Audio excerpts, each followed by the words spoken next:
They laughed when she stepped off that train, called her defective. A mistake. The family who'd ordered her took one look and turned away like she was spoiled goods.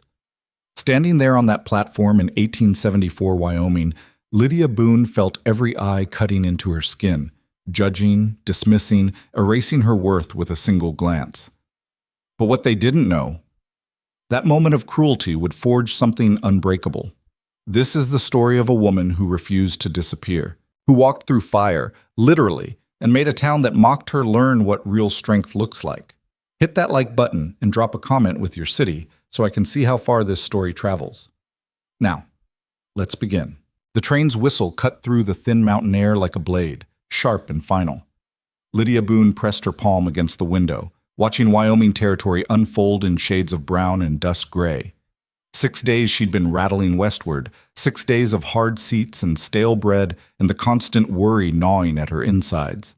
6 days wondering if she'd made the biggest mistake of her life. The marriage broker's letter sat folded in her pocket, edges soft from handling. Respectable family seeks wife for eldest son. Must be of good character and willing temperament, room and board provided, future secured.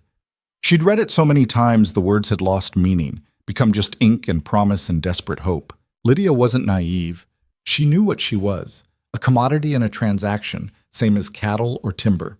But at 22, with both parents dead and her uncle's patience worn to nothing, options had narrowed to a pinpoint. Boston had chewed her up and spit her out. Maybe the West would be different. Maybe out here, where everything was raw and half-built, there'd be room for someone like her. The train lurched, brakes screaming. Passengers stirred, gathering carpet bags and straightening hats. Lydia stayed seated, hands folded tight in her lap. Through the window, she could see the platform, rough-cut lumber, a handful of people waiting. Her stomach twisted. "End of the line, miss." The conductor stood in the aisle, not unkind but ready to move on. "This is Clemson Station." Clemson Station. Population maybe 200 on a generous count. One main street, a few buildings that looked like a strong wind might flatten them. The kind of place mapmakers probably argued about including. Lydia stood, smoothing her traveling dress. It was her best one, dark green wool with buttons she'd polished that morning. She'd pinned her hair careful, tried to look presentable, tried to look like someone worth choosing. The platform hit her in waves, wood smoke, horse manure, something cooking that might have been bacon. September sun beat down hard, nothing like Boston's gentle autumn. She stepped off the train, carpet bag heavy in her hand, and immediately felt them staring. A family stood near the station house. Mother, father, 3 younger children, and a young man who had to be the son. Thomas Crawford, according to the letters. 26, owned a dry goods store, looking for a helpmate to build a life with. They were dressed in Sunday clothes, the mother's bonnet starched stiff, the father's collar buttoned tight despite the heat. Lydia's heart hammered as she walked toward them. This was it. The moment everything changed or everything fell apart. Mrs. Crawford saw her first. Lydia watched the woman's expression shift, polite expectation to confusion to something harder. The smile didn't just fade. It died. "Are you—" Mrs. Crawford's voice carried across the platform, too loud. "Are you Lydia Boone?" "Yes, ma'am." Lydia stopped a respectful distance away, setting down her bag. "I received your letters. I'm grateful for the opportunity to Good Lord!" Mr. Crawford stepped forward, looking her up and down like she was a horse that had gone lame. "This is what they sent us?" The words hit like a fist. Lydia felt heat flood her face. "I don't understand," she said quietly. The broker said a lot of things." Mrs. Crawford's lips pressed into a thin line. "Did you misrepresent yourself, girl? Because this is not what we agreed to." Around them, other people had stopped to watch. The station master paused mid-conversation. A woman with a baby shifted closer, craning her neck. 2 men by the luggage cart went quiet, nudging each other. "I didn't misrepresent anything." Lydia's voice came out steadier than she felt. "I answered your advertisement honestly. I came here in good faith." Thomas Crawford finally spoke, his face red. Look at you. We were expecting someone more."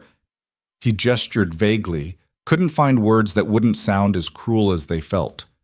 "Someone smaller," his mother finished. No hesitation, no shame. Someone appropriate. The world narrowed to that single word, appropriate. As if Lydia's body, solid, strong, taking up space in a world that wanted her to shrink, made her less than human, less than worthy. I'm a hard worker, Lydia said, hating how her voice wavered. I can cook, clean, manage a household. I'm educated. I can read and cipher. I don't complain. We need someone who won't embarrass us. Mrs. Crawford cut her off, precise as a surgeon. Thomas is establishing himself in this community. His wife needs to reflect well on him. Surely you can understand that. Laughter rippled through the small crowd. Not kind laughter, not awkward laughter, the sharp, gleeful kind that fed on someone else's humiliation. A woman whispered something to her companion, both of them staring. One of the men by the luggage cart shook his head, grinning. Lydia stood there, every inch of her exposed. The train hissed behind her, impatient to leave. Her carpetbag sat in the dust.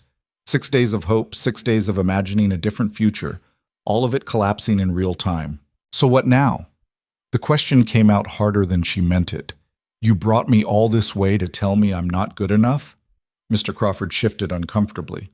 At least he had the decency to look troubled. The broker will reimburse your travel expenses. We'll arrange passage back to— Next train's not for 3 days, the station master called out, helpful as a knife wound. Hotels booked up on account of the cattlemen's meeting. Perfect. Lydia wanted to laugh or scream or both, stranded in a town that had just watched her get rejected like a dress that didn't fit right. 3 days of being the woman who wasn't good enough, the failed mail-order bride, the joke. There's a boarding house on Grant Street, Mrs. Crawford said, already turning away. Mrs. Peterson might have a room. Thomas, help her with her bag. I don't need help. Lydia grabbed the carpet bag, hefted it. I can manage. She could feel them watching as she walked away from the platform. The Crawford family, the Gawkers, all of Clemson Station getting their first good look at the woman who'd traveled halfway across the country only to be sent back like a wrong order. Her eyes burned, but she didn't let herself cry. Wouldn't give them that. Grant Street turned out to be a rutted path with buildings that had seen better days. The boarding house was a 2-story structure that leaned slightly left, paint peeling, front steps sagging. Lydia climbed them, knocked. The woman who answered was maybe 50, gray-streaked hair pulled back severe, eyes that took in everything at once. Mrs. Peterson, I need a room. 3 days. You the mail-order bride? Direct question, no judgment in it yet. Not anymore. Mrs. Peterson studied her a moment longer, then stepped back. $2, paid up front. Meals extra. No men in rooms, no drinking, no noise after 9. Lydia counted out the coins, watching her carefully saved money disappear. The room was small. Narrow bed, washstand, single window overlooking an alley. It smelled like lye soap and old wood. She set down her bag and sat on the bed, springs creaking. Only then, alone, did she let herself feel it. The shame, the anger, the sick disappointment.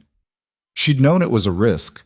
She'd known people could be cruel, but somehow she'd convinced herself that out here, where survival mattered more than appearance, things might be different.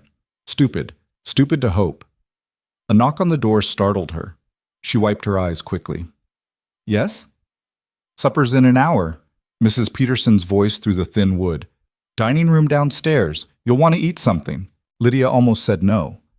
Almost stayed hidden in this small room, avoiding the inevitable stares and whispers. But hunger was a physical thing, and pride only filled your stomach so far.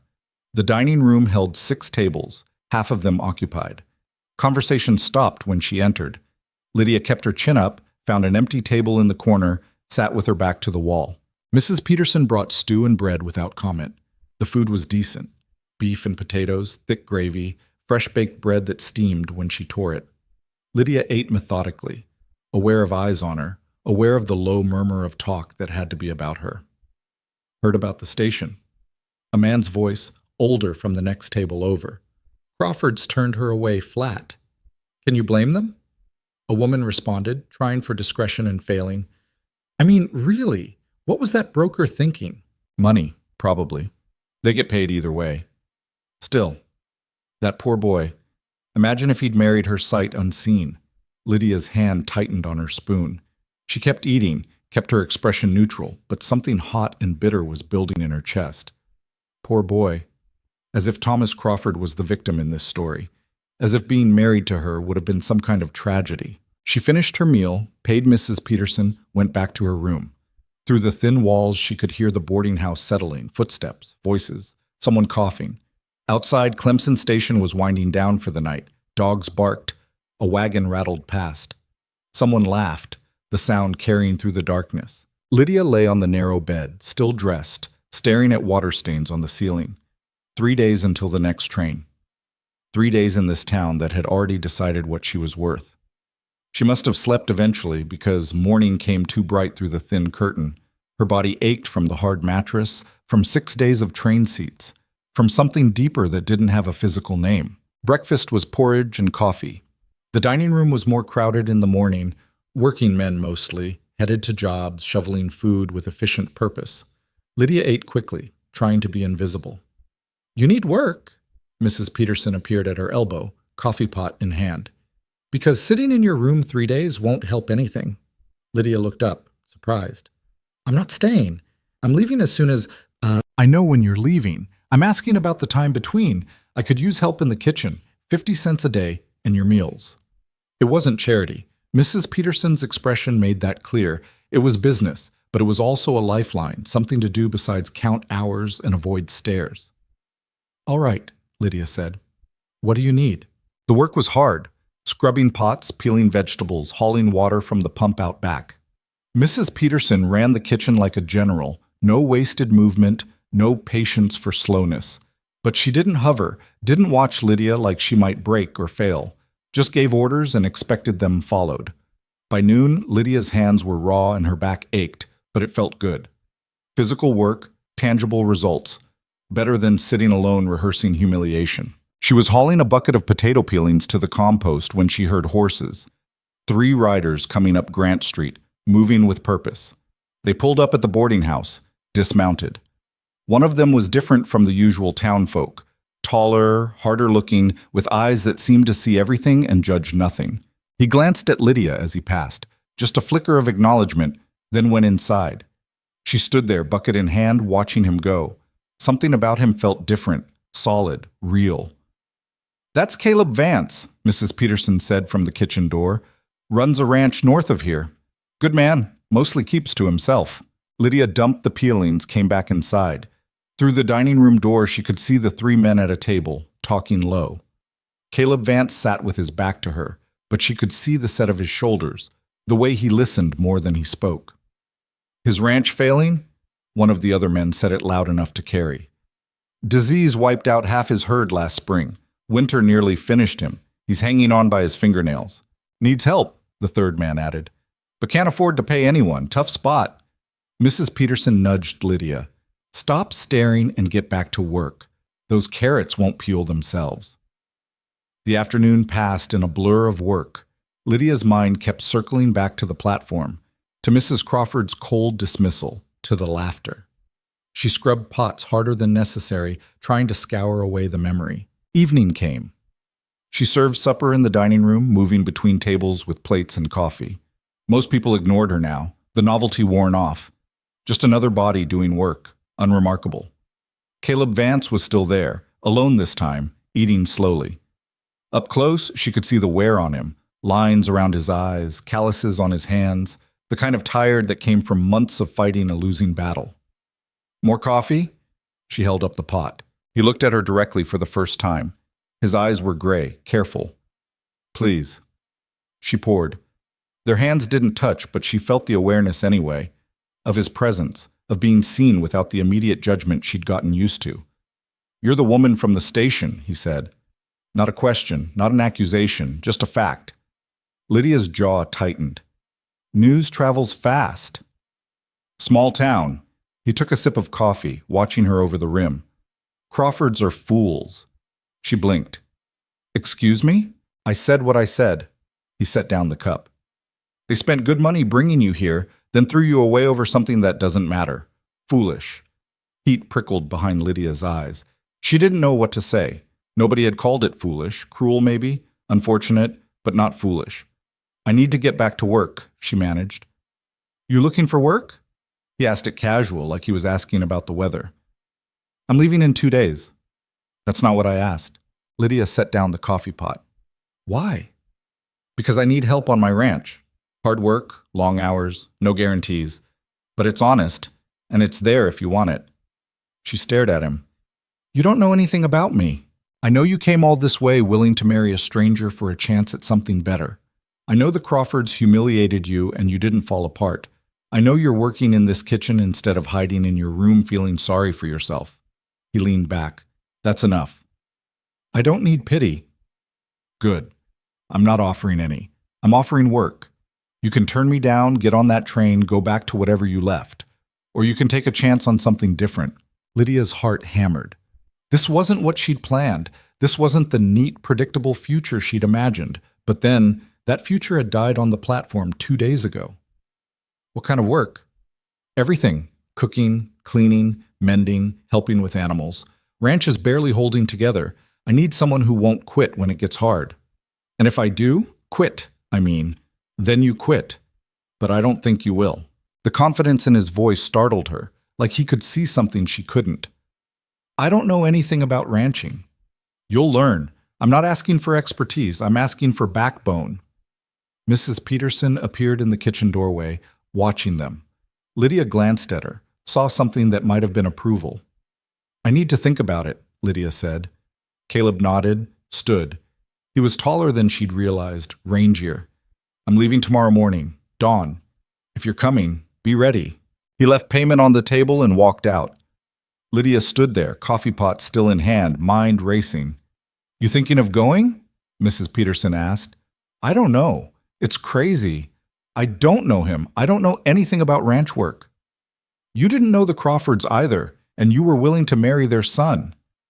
Fair point. Lydia carried the coffee pot back to the kitchen, started washing dishes. Her hands moved automatically while her brain spun through possibilities. She could leave. Get on that train, go back to Boston, back to her uncle's disapproving silence, and the factory work that ground you down to nothing. Safe, predictable, small. Or she could stay, take a chance on a failing ranch, and a man who saw something in her that nobody else seemed to see. Risk everything on the slim hope that maybe, just maybe, out here in the rough edges of Wyoming territory, there was room for someone like her to be more than the sum of other people's judgments. That night, she lay awake again, but this time not from humiliation, from possibility, from the terrifying, exhilarating thought that maybe her story wasn't over, maybe it was just starting. Dawn came cold and clear. Lydia dressed in her practical clothes, packed her carpet bag, left payment on the dresser. Mrs. Peterson was already up, making coffee. You going? I think so. Is that stupid? Probably. Mrs. Peterson poured 2 cups, handed one to Lydia. But staying here would be stupider. At least out there, you'll be doing something that matters. They drank in silence. Through the window, the sky was turning pink. He's a good man, Mrs. Peterson said quietly. Been through hell, but he doesn't whine about it. Just keeps working. If anyone can make that ranch survive, it's him. But he can't do it alone. And if I fail? Then you fail. But you'll fail trying, which is better than not trying at all. A wagon pulled up outside. Caleb Vance, exactly on time. Lydia finished her coffee, picked up her bag. Thank you, she said, for the work, for being kind. I wasn't kind. I was practical. There's a difference. But Mrs. Peterson's expression was warm. Good luck out there. Lydia walked outside into the sharp morning air. Caleb sat on the wagon, reins in hand. He looked at her carpet bag, at the decision written on her face. You coming? I'm coming. He reached down, took her bag, stowed it in the back, then offered his hand to help her up. Lydia hesitated just a second, old habit, old shame, but his expression didn't change, just patience, waiting for her to choose. She took his hand. His grip was solid, calloused, real. He pulled and she climbed up, settling on the bench seat beside him. It's a rough ride, he said. Ranch is about 2 hours north. I can handle it. He flicked the reins and the wagon lurched forward. Clemson Station was still mostly asleep, just a few people stirring. Nobody watched them leave. Nobody cared. They rode in silence for a while, the wagon creaking, hooves steady on the packed dirt road.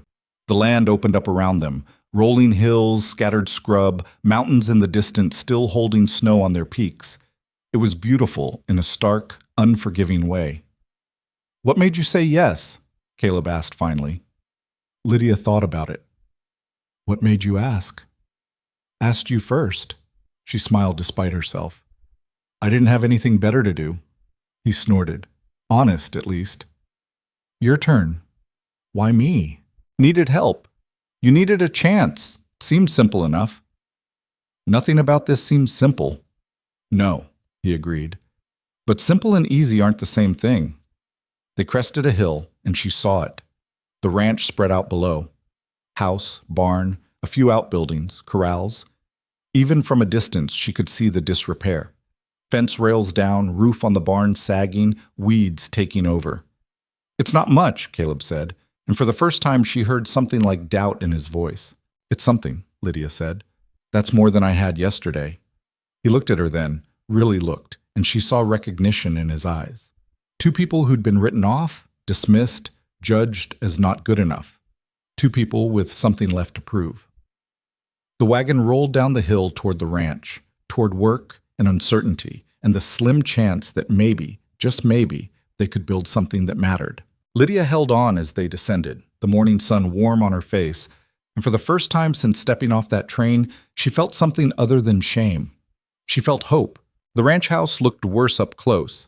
Paint had given up years ago, leaving bare wood weathered to gray. Two windows on the front were cracked, patched with oilcloth that flapped in the breeze. The porch steps groaned under Lydia's weight as she climbed them, testing each board before trusting it fully. "Careful," Caleb said, coming up behind her with her carpet bag. Third steps rotted through. "Been meaning to fix it." "How long you been meaning to?" 6 months, give or take." Inside wasn't much better. One large room served as kitchen and living space, with a door leading to what had to be the bedroom. The floor was clean enough, but the furniture was sparse. A table, 2 chairs, a cook stove that had seen better days. Dishes were stacked in a basin, waiting. Everything had that look of a place where someone was just barely keeping ahead of collapse. Caleb set her bag down near the door. "You can have the bedroom. I'll sleep out here." "That's not up for discussion." His tone was flat, brooking no argument. "You're here to work, not to share a bed. I'm not that kind of man, and this isn't that kind of arrangement." Lydia felt her face heat. "I wasn't suggesting—" "I know, but better to be clear up front." He moved to the stove, poked at the embers. "You eaten?" "Mrs. Peterson fed me." "Good. Because breakfast is usually whatever's left from the night before, and there wasn't much last night." He glanced at her. "You know how to make biscuits?" "Yes." "Then that's your first job. I've got flour and lard, not much else. Chickens should have laid by now if the fox didn't get them again. Check the coop. Bring back what you find." It wasn't a request. Lydia nodded, went outside. The chicken coop was behind the house, listing slightly to one side. Inside, 3 hens clucked nervously at her approach. She found 4 eggs, still warm, cradled them carefully in her apron. When she got back, Caleb was already gone. Through the window, she could see him heading toward the barn, shoulders set in that way that said he was bracing for bad news. Lydia looked around the kitchen. Flour in a bin, lard in a crock, no milk, no butter. She found a mixing bowl, started working. Her hands knew the rhythm: flour, lard, water, salt. She mixed until it felt right, rolled it out on the table, cut rounds with a cup. The stove was temperamental, too hot, then too cool. She adjusted the damper, fed it small pieces of wood, coaxed it along. The biscuits went in uneven, but they'd cook. While they baked, she tackled the dishes. The water had to be hauled from a pump outside, heated on the stove. Her back reminded her of yesterday's work, muscles protesting. She ignored them. Caleb came back as she was drying the last plate. He looked tired, older than he had that morning. "Barn roof's worse than I thought. Won't last another hard rain. Can you fix it?" "Can I?" "Yes." "Do I have the materials?" "No." "Do I have the money for materials?" "Also no." He sat heavily in one of the chairs. "But that's a problem for tomorrow." Lydia pulled the biscuits from the oven. They were golden, uneven, but decent. She plated 4, set them on the table with the jar of preserves she'd found in the cupboard. Caleb stared at them like he'd forgotten food could look like that. "These are good," he said after the first bite. Not effusive, just factual. "They're passable." "Out here, passable is good." He ate another. "You'll want to inventory what we have. Flour's low, sugar's almost gone, coffee's out completely. When's the next supply run?" "When I have money for supplies." He met her eyes. "I'm not hiding how bad things are. You should know what you signed up for." "I didn't sign up for anything. I showed up." Something almost like a smile crossed his face. "Fair enough." They ate in silence. Outside, the wind picked up, rattling the loose window pane. Somewhere a door banged, over and over. "That'll drive you crazy if you let it," Caleb said. "Barn door, latch is broken." "Add it to the list. List is already too long." After breakfast, he showed her around properly. The barn first, cavernous, mostly empty. A few cows, ribs showing. 2 horses, both past their prime, hay running low in the loft. "Had 20 head of cattle last spring," Caleb said, voice flat. "Disease took 14. Sold 4 for almost nothing just to get cash for winter supplies. These 2 are all that's left." "What kind of disease?" "The kind that spreads? The kind that kills?" Vet said it was in the water, in the ground, could be anywhere. By the time I knew what was happening, it was too late. Lydia watched him stare at the 2 remaining cows. His jaw was tight, hands fisted at his sides. "I'm sorry," she said, because what else was there? Sorry doesn't rebuild a herd. He turned away. "Come on, still more to see."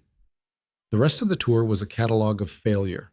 Fences down, outbuildings falling apart, equipment rusted or broken.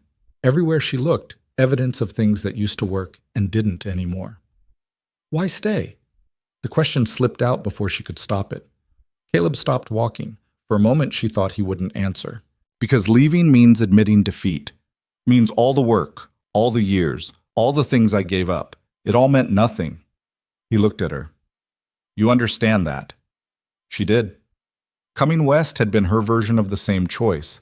Stay in Boston and slowly disappear, or risk everything on the slim chance something better existed. "Yes," she said.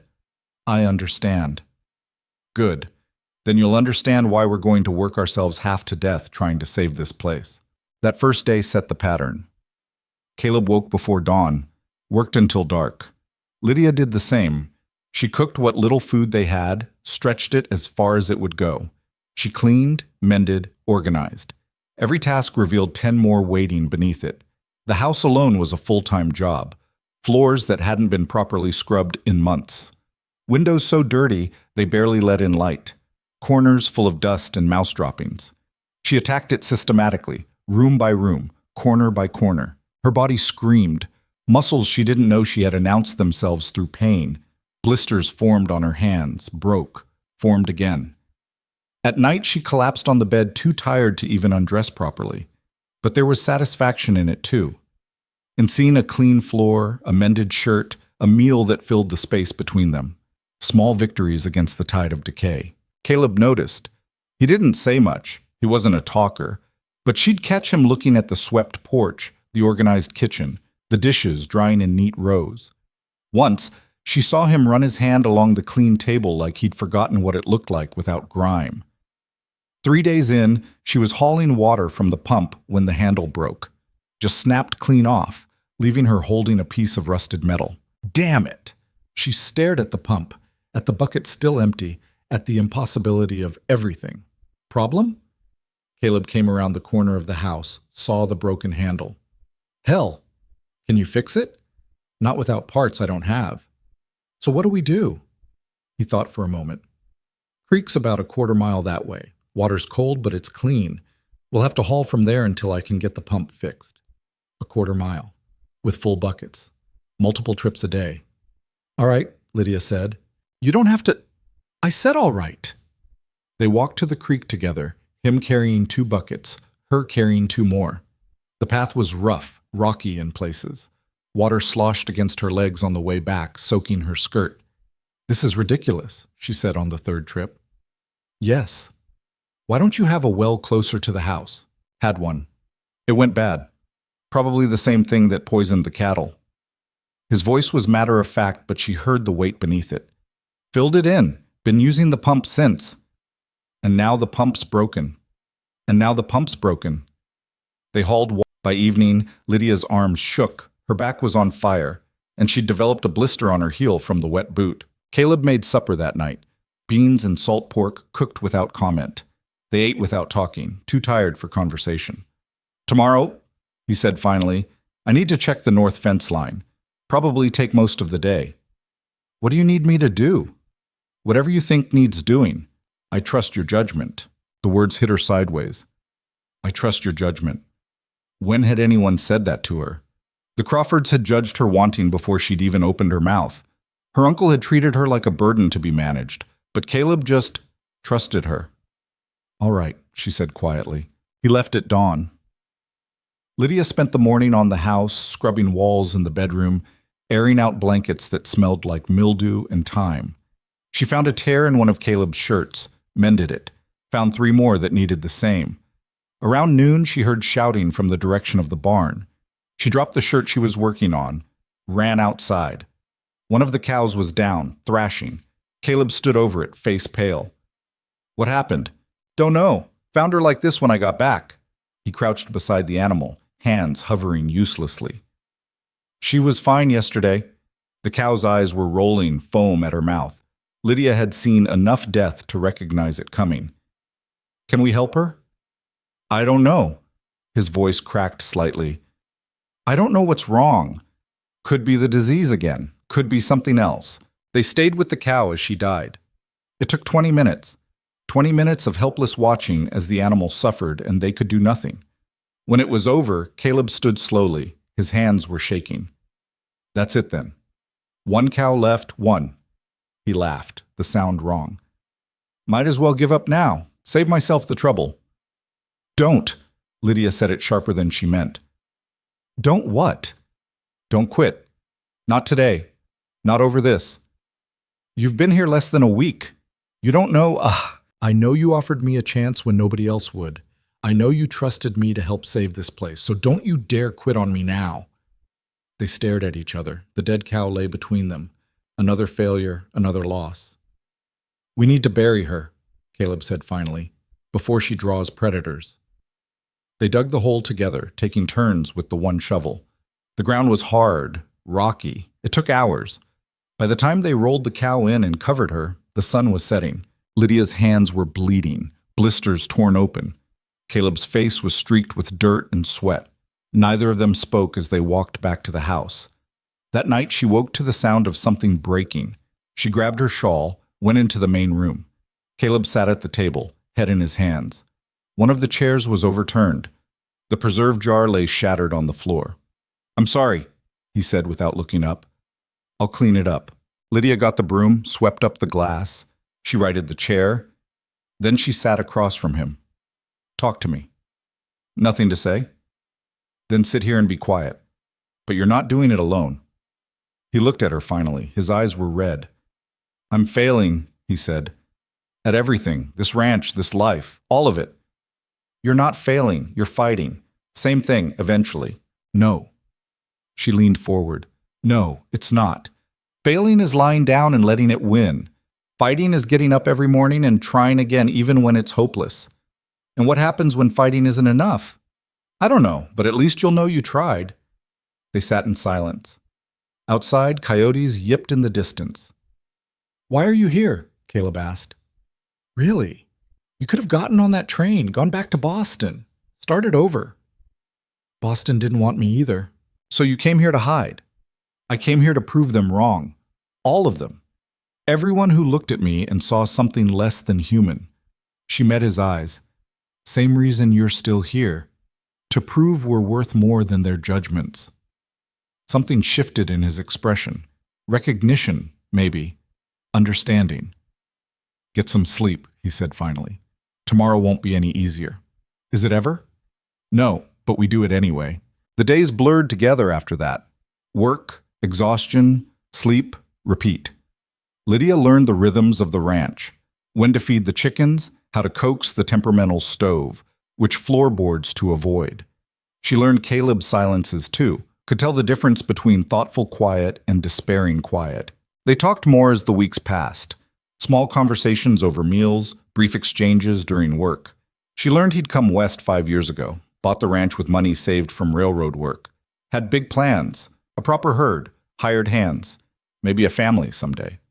And then life happened, he said one evening. They were mending fence, her holding posts while he hammered. Disease, drought, bad luck, take your pick. You ever think about selling? Every day. But who'd buy it? Place is cursed. Places can't be cursed, just unlucky. What's the difference? She didn't have an answer for that. 2 weeks in, they ran out of flour. Caleb counted their remaining money, $3 and change. Not enough for a proper supply run, he said, but enough for basics. I'll go. Lydia surprised herself with the offer. You sure? Town isn't exactly welcoming.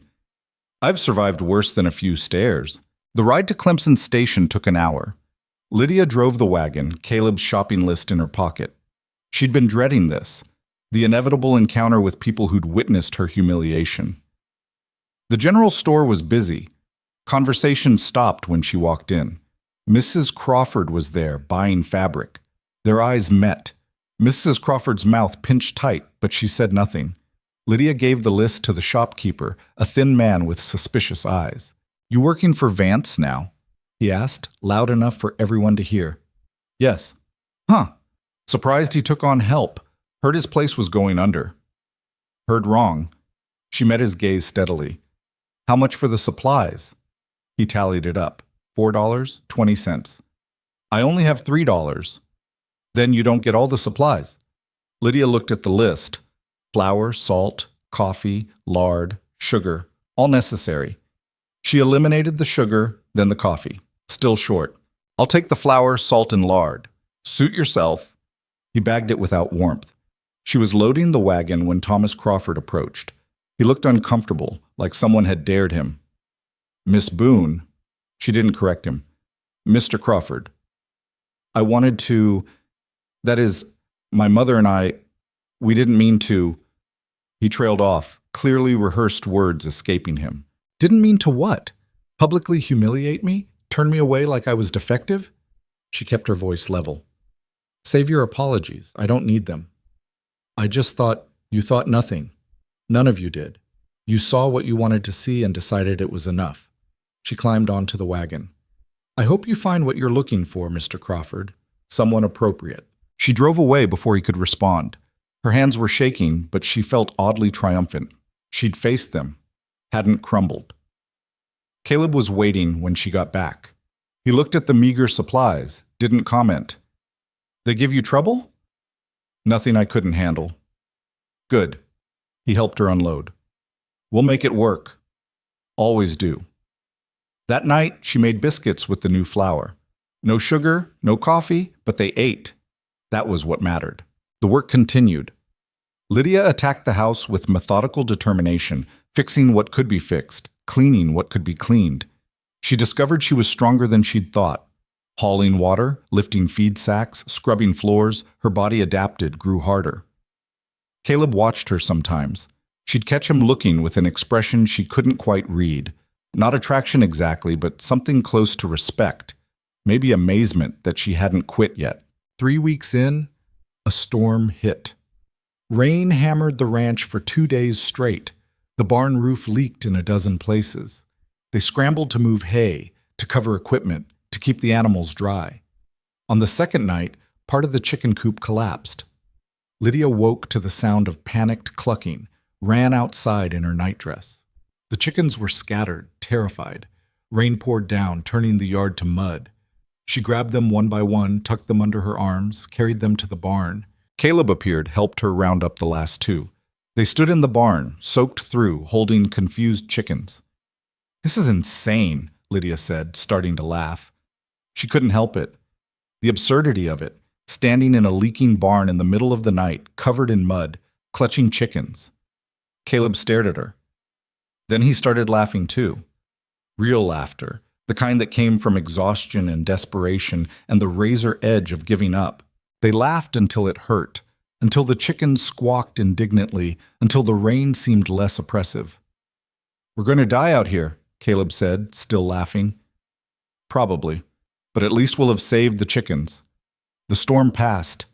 They rebuilt the coop, reinforced it this time, fixed what they could of the barn roof but they were still standing. A month after Lydia arrived, Caleb announced they were going to town for a cattle auction. "You think we can buy cattle?" she asked, surprised.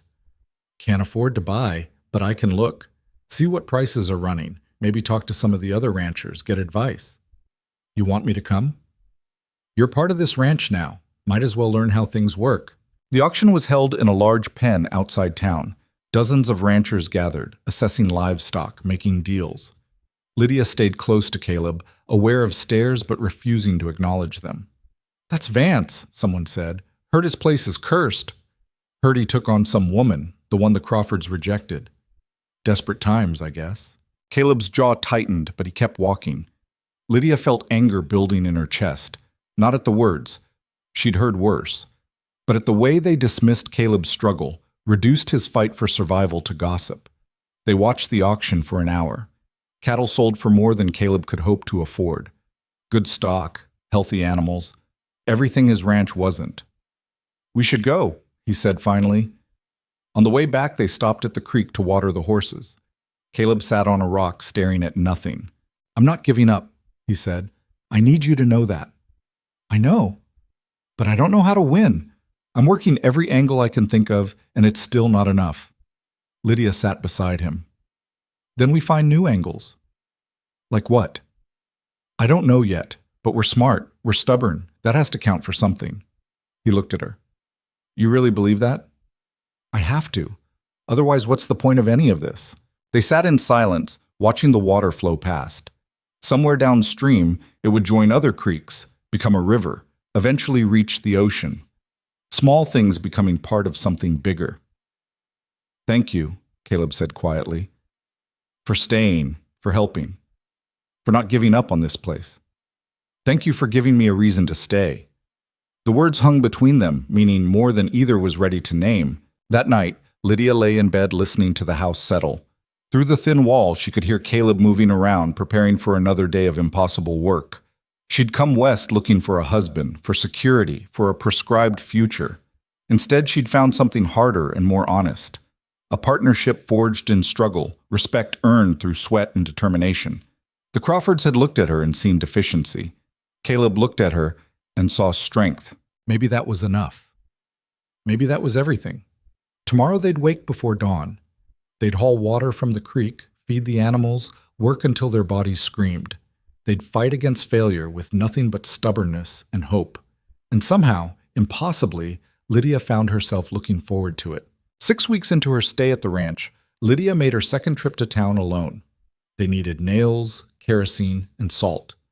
Caleb had wanted to go himself, but the remaining cow had gone lame, and he couldn't leave her. "I'll be fine," Lydia had told him. "I know what we need." The truth was, she dreaded it. Clemson Station hadn't gotten friendlier. If anything, the whispers had multiplied. That woman living out there with Vance, unmarried, unchaperoned, doing work no decent woman should do. She tied the wagon outside the general store, steeling herself. Inside, 3 women clustered near the fabric table. Their conversation died the moment she entered. "Miss Boone," the shopkeeper's greeting was professional and cold.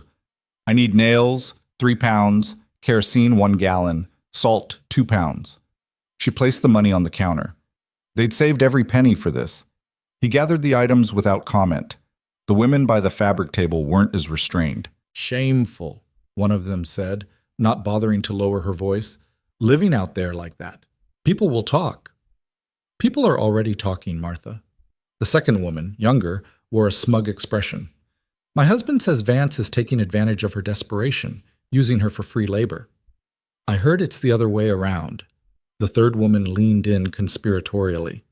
"She's using him, trying to trap him into marriage by compromising her reputation." Lydia's hands tightened on the counter. The shopkeeper wrapped her purchases, deliberately slow. "Excuse me." Lydia turned to face them directly. "If you have something to say it to me." The younger woman's face flushed. "We're simply concerned about propriety."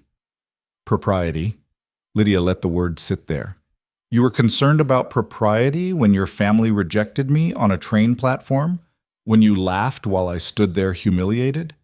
That was different. It was exactly the same. You judged me then. You're judging me now. The only difference is now I don't care what you think. She grabbed her packages, left before they could respond. Her hands shook as she loaded the wagon, but she felt fierce satisfaction. She'd spoken up, hadn't cowered. The ride back took longer than usual. She let the horse set its own pace, in no hurry to arrive. The afternoon sun was warm on her shoulders, and for a moment she let herself just exist in the space between town and ranch, belonging fully to neither. When she crested the last hill, something was wrong. Smoke rose from the direction of the ranch. Too much smoke, the wrong color. Her heart kicked. She snapped the reins, urging the horse faster. The wagon bounced over ruts, packages sliding in the back. As she got closer, she could see flames. The barn. The barn was on fire. She drove straight into the yard, jumping down before the wagon fully stopped. Heat hit her face, intense and immediate. The barn was fully engulfed, flames eating through the old wood like it was made of paper. "Caleb!" She screamed his name, running toward the inferno. He appeared from behind the house, face black with soot, coughing. "Stay back." "Where are the animals?" "Got the horses out. Chickens are loose somewhere." He bent over, hands on knees, trying to catch his breath. "The cow's still in there." "What?" She panicked, ran back inside. "I tried to get her, but the smoke—" He broke off, coughing again. Lydia looked at the barn. Flames roared through the loft, the roof sagging. It wouldn't last much longer. "You can't go back in," she said. "I know. She's gone. It's too late." But even as he said it, they heard it, the terrified lowing of the trapped cow. Still alive, still suffering. Caleb started forward. Lydia grabbed his arm. "You'll die." "I can't just let her burn." "Yes, you can." "Caleb, look at me." She forced him to meet her eyes. "You go in there. You don't come back." "And then what? I'm supposed to explain to people that you died trying to save a cow?" "She's all we have left, the last one." "You're all I have left." The words came out fierce, desperate. "You die. This place dies. I'm not letting you do that." They stood locked there, the heat of the fire washing over them, the cow's cries getting weaker. Then the roof collapsed, just gave way with a sound like thunder, taking half the barn with it. Sparks shot into the sky. The lowing stopped. Caleb's face went blank. Empty. He sat down hard in the dirt, staring at the burning wreckage. Lydia sat beside him. There was nothing to say, nothing that would make this better. They watched the barn burn. It took hours to collapse completely, the fire feeding on itself until there was nothing left but smoking timbers and ash. The cow was somewhere in that ruin, along with the last of the hay, the tools they couldn't save. 6 years of Caleb's work. When the flames finally died to embers, the sun was setting. Caleb hadn't moved, hadn't spoken. "Come inside," Lydia said gently. "No point. There's always a point. You need water. You need to clean those burns." She'd noticed them now, blisters on his hands and forearms where he'd tried to move burning boards. His face was raw from the heat. "Just leave me." "No." She stood, held out her hand. "Get up, now." He looked at her hand like he didn't recognize what it was for. "Caleb, get up."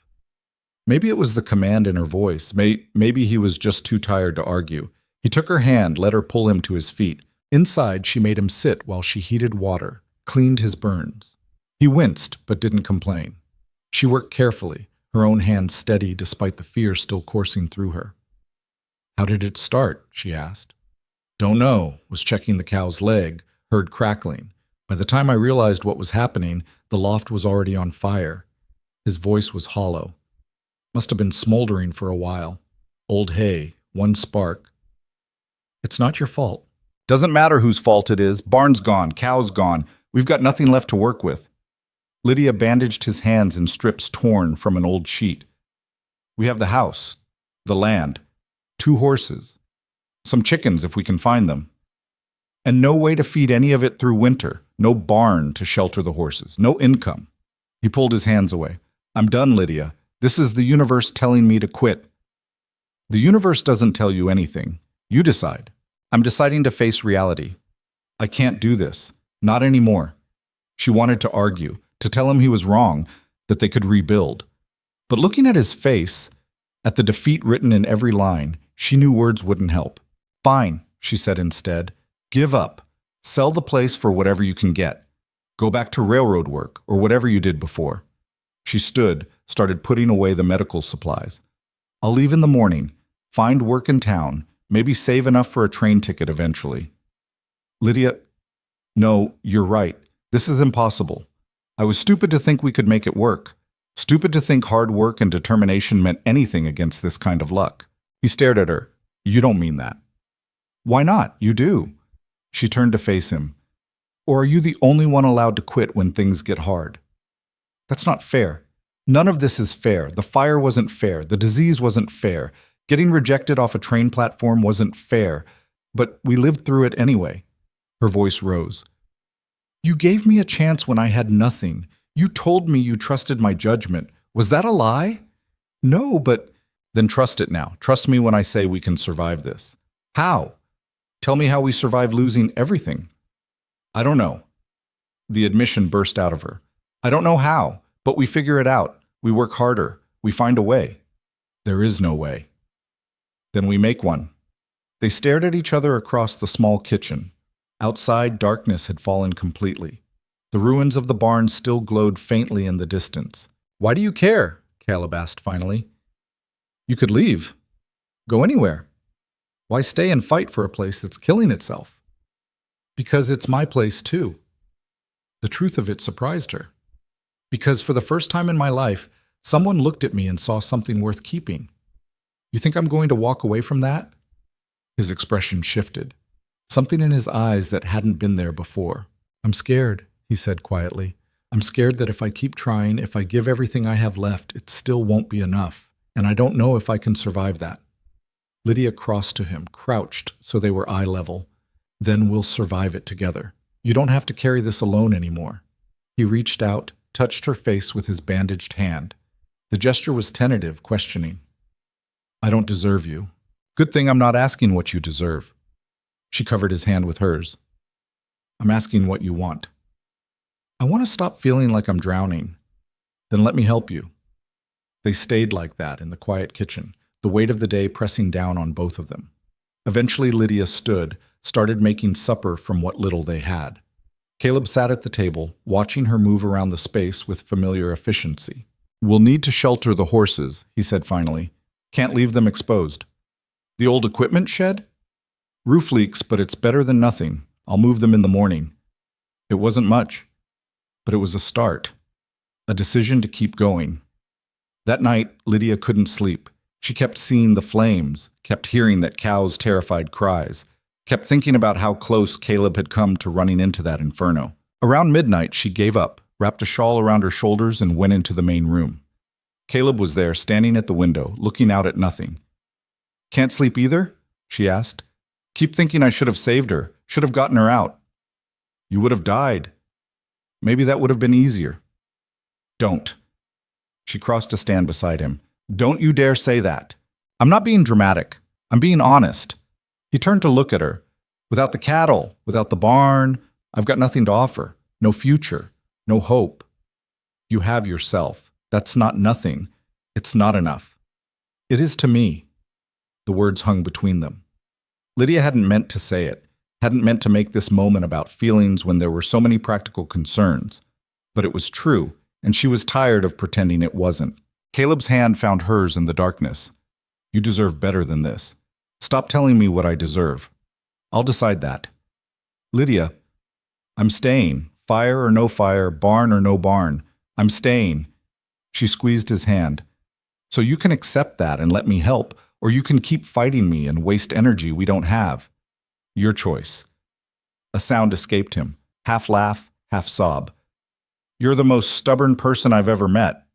Good. You need stubborn right now. They stood at the window until the first gray light of dawn started creeping across the sky. Then, without discussion, they went outside and started working. The next week was brutal. They salvaged what they could from the barn ruins, nails, hinges, anything metal that hadn't melted. Caleb reinforced the equipment shed, made it weatherproof enough for the horses. Lydia rounded up the chickens, built them a temporary coop from scrap wood. Every task revealed more problems. The horses needed feed they couldn't afford. The approaching winter loomed like a threat. Money was almost gone. On the 8th day after the fire, a rider approached. Lydia was hauling water when she saw him. Older man, well-dressed, riding a good horse. He pulled up near the house. "This the Vance Ranch?" "Yes." She set down the buckets, wary. "I'm looking for Caleb Vance." "He's in the—" She stopped, recognizing him. He'd been at the cattle auction, one of the successful ranchers with money and healthy stock. "I'll get him." Caleb came out wiping his hands, suspicious. "Mr. Garrett?" "Vance." Garrett looked around, taking in the burned barn, the obvious poverty. "Heard about your fire." "News travels." "It does." Garrett dismounted. "I'll be direct. I'm buying up land in this area, expanding my operation. I'd like to make you an offer for your property." Lydia's stomach dropped. She looked at Caleb, trying to read his face. "How much?" Caleb asked. Garrett named a figure. It was low, insultingly so. Barely enough to cover debts, much less start over. "That's half what this land's worth." "That's what it's worth now." "Burned barn, dead cattle, cursed reputation." Garrett's voice wasn't unkind, just factual. "I'm being generous, frankly. Place is worthless to anyone but me." "Then why buy it?" "Because I have the resources to make it productive again." "You don't." He pulled out papers. "Think about it. You could walk away clean, start fresh somewhere else. Better than dying slowly out here." Caleb took the papers, looked at them without really seeing. Lydia held her breath. "I need time to think." "Take a week." "But the offer expires after that. Market's soft, I've got other opportunities." Garrett remounted. "You seem like a decent man, Vance. Know when to fold." He rode away, leaving the papers in Caleb's hands. Lydia watched him stare at them, saw the temptation written on his face, the easy escape, the end of struggle. "Don't," she said. "You don't know what I'm thinking." "Yes, I do. You're thinking it would be easier to sell, to take the money and run." She stepped closer. "And maybe it would be, but you'd regret it every day for the rest of your life." "You can't know that." "Can't I?" "I ran from Boston. Left because it was easier than fighting to make a place for myself there. You think I don't regret that?" He folded the papers, shoved them in his pocket. "I have a week. Let's not talk about it now." But it hung between them, unspoken. The possibility of ending this, of giving up the fight. 2 days later, Lydia went to town again. They were down to almost nothing, and she needed to beg credit from the shopkeeper. Her pride rebelled, but necessity won. She was leaving the general store, stomach tight with humiliation after the shopkeeper's lecture about charity and handouts, when she heard voices from the alley beside the building. "Shameful, really. Living out there in sin." Lydia stopped, recognized Mrs. Crawford's voice. "My Thomas had a lucky escape," the older woman continued. "Can you imagine being tied to a woman like that? No morals, no shame. I heard Garrett offered to buy the place." A second voice, the woman from the fabric table. "Vance would be smart to take it. Though what he'll do with her after, who knows? Probably dump her. Men like that always do. Use a woman up, then move on." Something snapped in Lydia. She'd endured the stares, the whispers, the judgment. But hearing them talk about Caleb like he was some villain using her, that was too much. She walked into the alley. The two women startled, guilty. "You have something to say to me?" Lydia's voice was steel. Mrs. Crawford recovered first. "We were having a private conversation. In a public alley. About me. About a good man you know nothing about. We know he's keeping you out there unmarried. We know—" "You know nothing." Lydia stepped closer. "You know what you want to know. What fits your small, cruel view of how the world should work. How dare you? How dare you? How dare all of you? You rejected me because I didn't fit your idea of acceptable. Now you're condemning me because I found somewhere I do fit." Her hands were shaking, but she didn't back down. "Caleb Vance is a better person than anyone in this town. He works harder, fights harder, cares more, and he treated me like a human being when none of you would. He's taking advantage. He's giving me a chance to prove I'm worth more than your judgment, and I'm taking it." She turned to leave, then stopped. "And when we save that ranch, and we will save it, I hope you choke on your words." She walked away, heart hammering. Behind her, stunned silence. The confrontation left her shaking. She drove the wagon out of town, but instead of heading home, she stopped by the creek, sat on the bank, trying to calm down. She'd defended Caleb, defended herself, but the words had exposed something she'd been trying to ignore. We will save it. As if the ranch's survival was already decided. As if her future was permanently tied to this place, to him. When had that happened? When had she stopped thinking about leaving and started thinking about staying forever? The answer was obvious. Somewhere between hauling water and mending fences and sitting with him in the darkness after the fire. Somewhere in all those small moments of partnership and trust and mutual survival. She'd fallen for him, for his quiet strength, his refusal to quit despite everything, for the way he saw her as essential, not decorative, for the way he never once looked at her with anything but respect. The realization was terrifying and exhilarating in equal measure. When she got back to the ranch, Caleb was working on the equipment shed, reinforcing walls. He looked up when she approached. "You're back late." Had to think about some things. Did thinking help? Not really. She climbed down from the wagon. "Caleb, I need to tell you something." He set down his hammer, gave her his full attention. "All right. I had a confrontation in town with Mrs. Crawford and her friends. They were saying terrible things about you, about us, about how you're using me." His face darkened. "Lydia, let me finish. I defended you, defended us, told them we were going to save this place." She took a breath. "And I meant it. Not because I'm stubborn or because I don't have anywhere else to go, but because I want to be here, with you, building this." He stared at her. "You don't know what you're saying. I know exactly what I'm saying. I'm saying I'm not leaving. Not for town gossip, not for hardship, not for anything." She stepped closer. "I'm saying you're not alone in this fight anymore. You're not alone in anything. This isn't what you signed up for." "I didn't sign up for anything. I showed up. And I'm still showing up every day." Her voice softened. "Stop trying to protect me from choices I'm making with my eyes open." He reached for her, then stopped, uncertain. Lydia closed the distance, took his hands in hers. "I see you," she said. "All of you. The struggle, the fear, the determination. And I'm not going anywhere." He pulled her close, held her like she was the only solid thing in a world trying to shake itself apart. She could feel his heart racing, could feel the tension finally breaking. "I don't know how to do this," he said against her hair. "Neither do I. We'll figure it out." They stood there as the sun set, holding each other in the yard of a failing ranch, surrounded by problems they couldn't solve. But for the first time since the fire, Lydia felt something like hope. That night, over a meager dinner, Caleb laid out Garrett's papers. "I'm not selling," he said. "I needed you to know that. Whatever happens, I'm not walking away." "Good. Because I would have fought you on it." "I know." He almost smiled. "You fight me on everything." "Someone has to." They burned the papers in the stove, watched Garrett's offer turn to ash. It was dramatic and probably stupid, but it felt like a commitment, a line drawn. The next morning, they woke to the smell of smoke. Not the stove, not breakfast. Something else. Caleb was up first, throwing open the door. In the distance, toward the northern property line, an orange glow lit the pre-dawn sky. "Fire," he said, voice tight.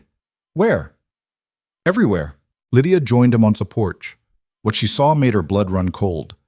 Flames raced across the dry grassland, pushed by wind, consuming everything in their path, heading straight for the ranch. "Wildfire," Caleb said. "Move fast, burn hot. We've got maybe an hour before it reaches us." "What do we do?" He looked at her, and she saw something fierce in his eyes. Not fear, determination. "We fight." They moved fast. Caleb grabbed shovels, buckets, anything that could fight fire. Lydia ran to wet down burlap sacks, her hands clumsy with fear and urgency.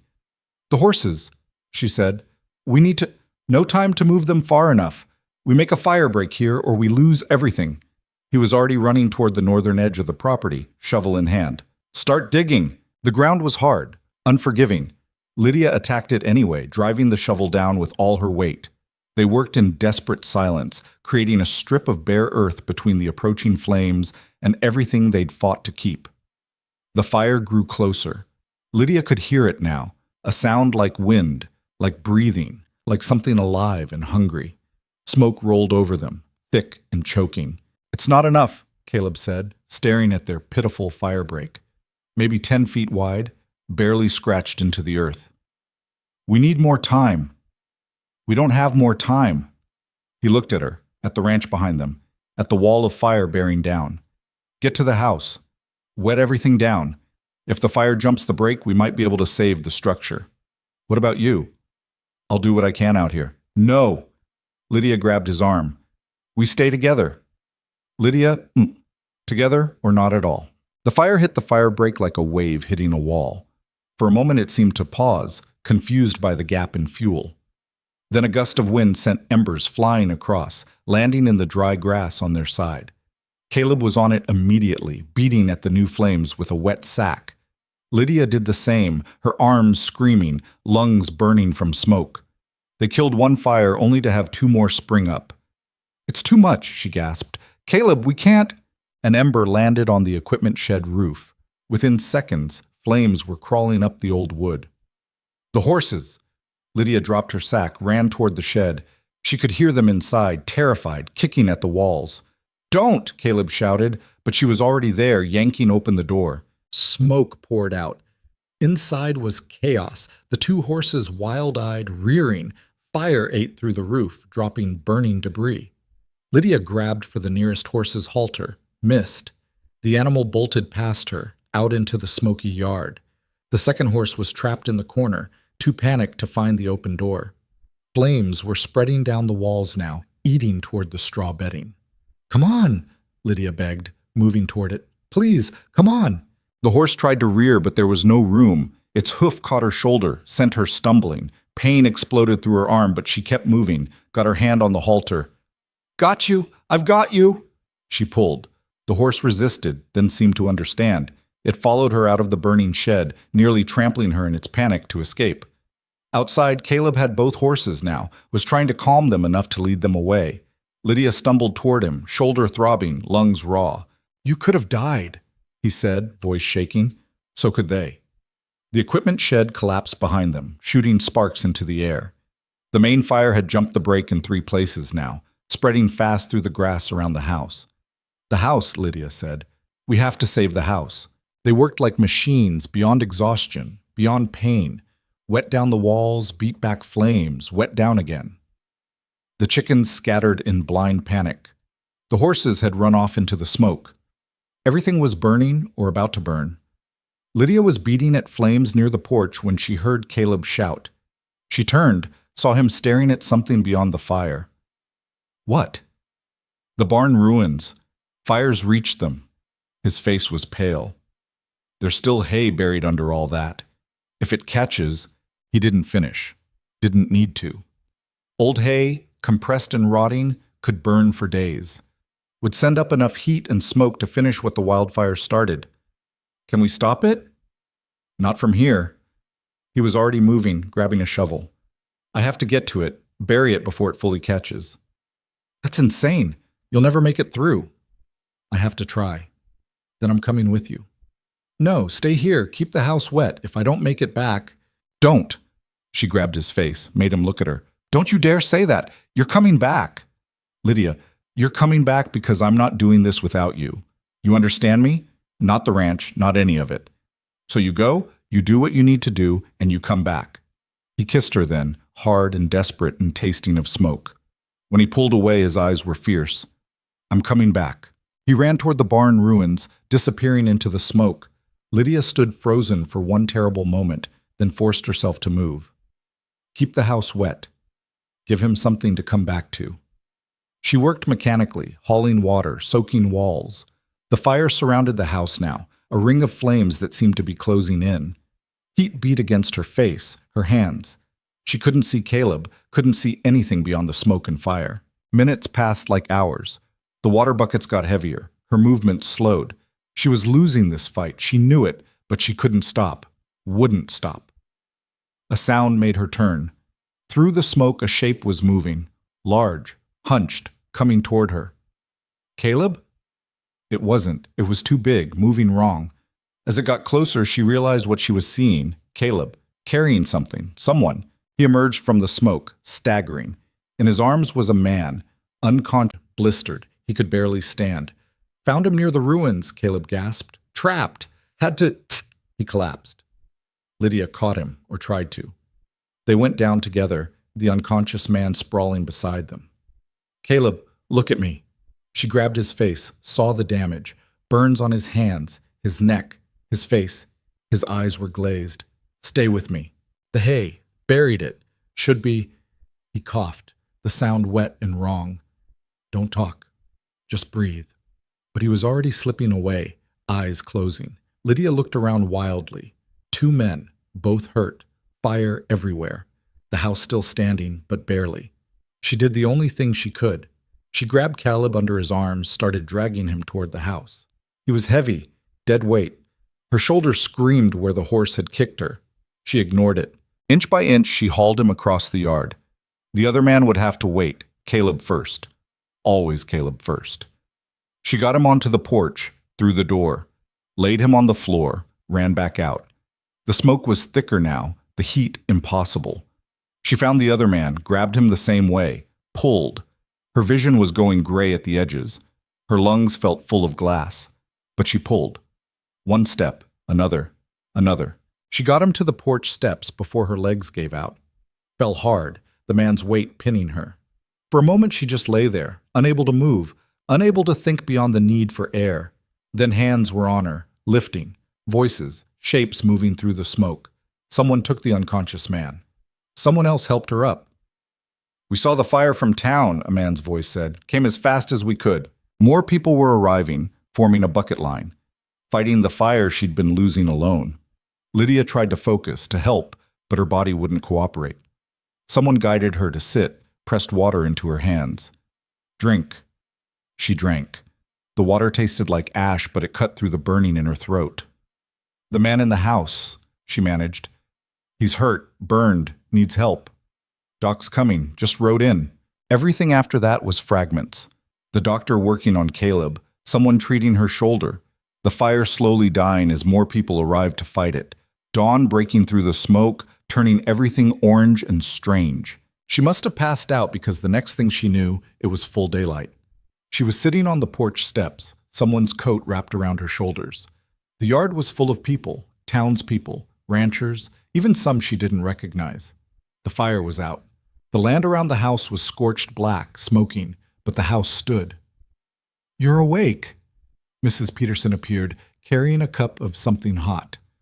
Drink this. Caleb? He's alive. Doc's with him now. She sat beside Lydia.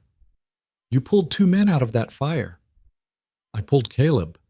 He pulled the other one. You saved them both. If you'd run, if you'd left when any sensible person would have, they'd be dead. Lydia stared at the burned landscape. Everything was gone. The equipment shed, the barn ruins, most of the fencing. The land was a wasteland of ash and blackened earth. The ranch is finished, she said quietly. The ranch is still standing, because of you. I didn't... Yes, you did. Mrs. Peterson's voice was firm. You fought when you could have run. You saved what mattered. That means something. Inside the house, she could hear the doctor's low voice, Caleb's occasional groan of pain. Every sound made her flinch. Can I see him? Doc says give him a few more minutes. Mrs. Peterson handed her the cup. Drink. You need strength. It was broth, rich and salty. Lydia sipped it mechanically, watching people work in the yard. They were cleaning up debris, checking for hot spots, organizing supplies, working together in a way that would have seemed impossible a day ago. Thomas Crawford walked past, carrying buckets of water. He glanced at Lydia, then away, something like shame on his face. His mother was there too, helping Mrs. Peterson distribute food to the workers. She wouldn't meet Lydia's eyes. They came to help, Lydia said, surprised. Fire doesn't care about grudges. Everyone came. Garrett brought supplies, the Crawfords brought food. Even some of the women who've been gossiping about you showed up. Why? Because that's what people do out here. When it matters, we help each other survive. Mrs. Peterson stood. I'll check if Doc's ready for you. She disappeared inside. Lydia sat alone, trying to process everything. Less than 12 hours ago, she'd been standing in this yard talking about staying, about fighting for this place. Now it looked like a battlefield. The door opened. The doctor emerged, wiping his hands on a cloth. He was older, weathered, with kind eyes. "You can see him. Keep it brief. He needs rest." Lydia went inside.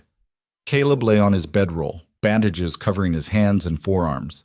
His face was raw on one side, the skin angry red, but his eyes were open, focused on her as she knelt beside him. "Hey," he said, voice rough. "Hey yourself." She touched his face gently on the undamaged side. "You scared me." "Sorry." "Don't be sorry. Just don't do it again." He tried to smile, winced. "The other man, who was he?" "Don't know yet. He's alive, though, thanks to you. Thanks to both of us."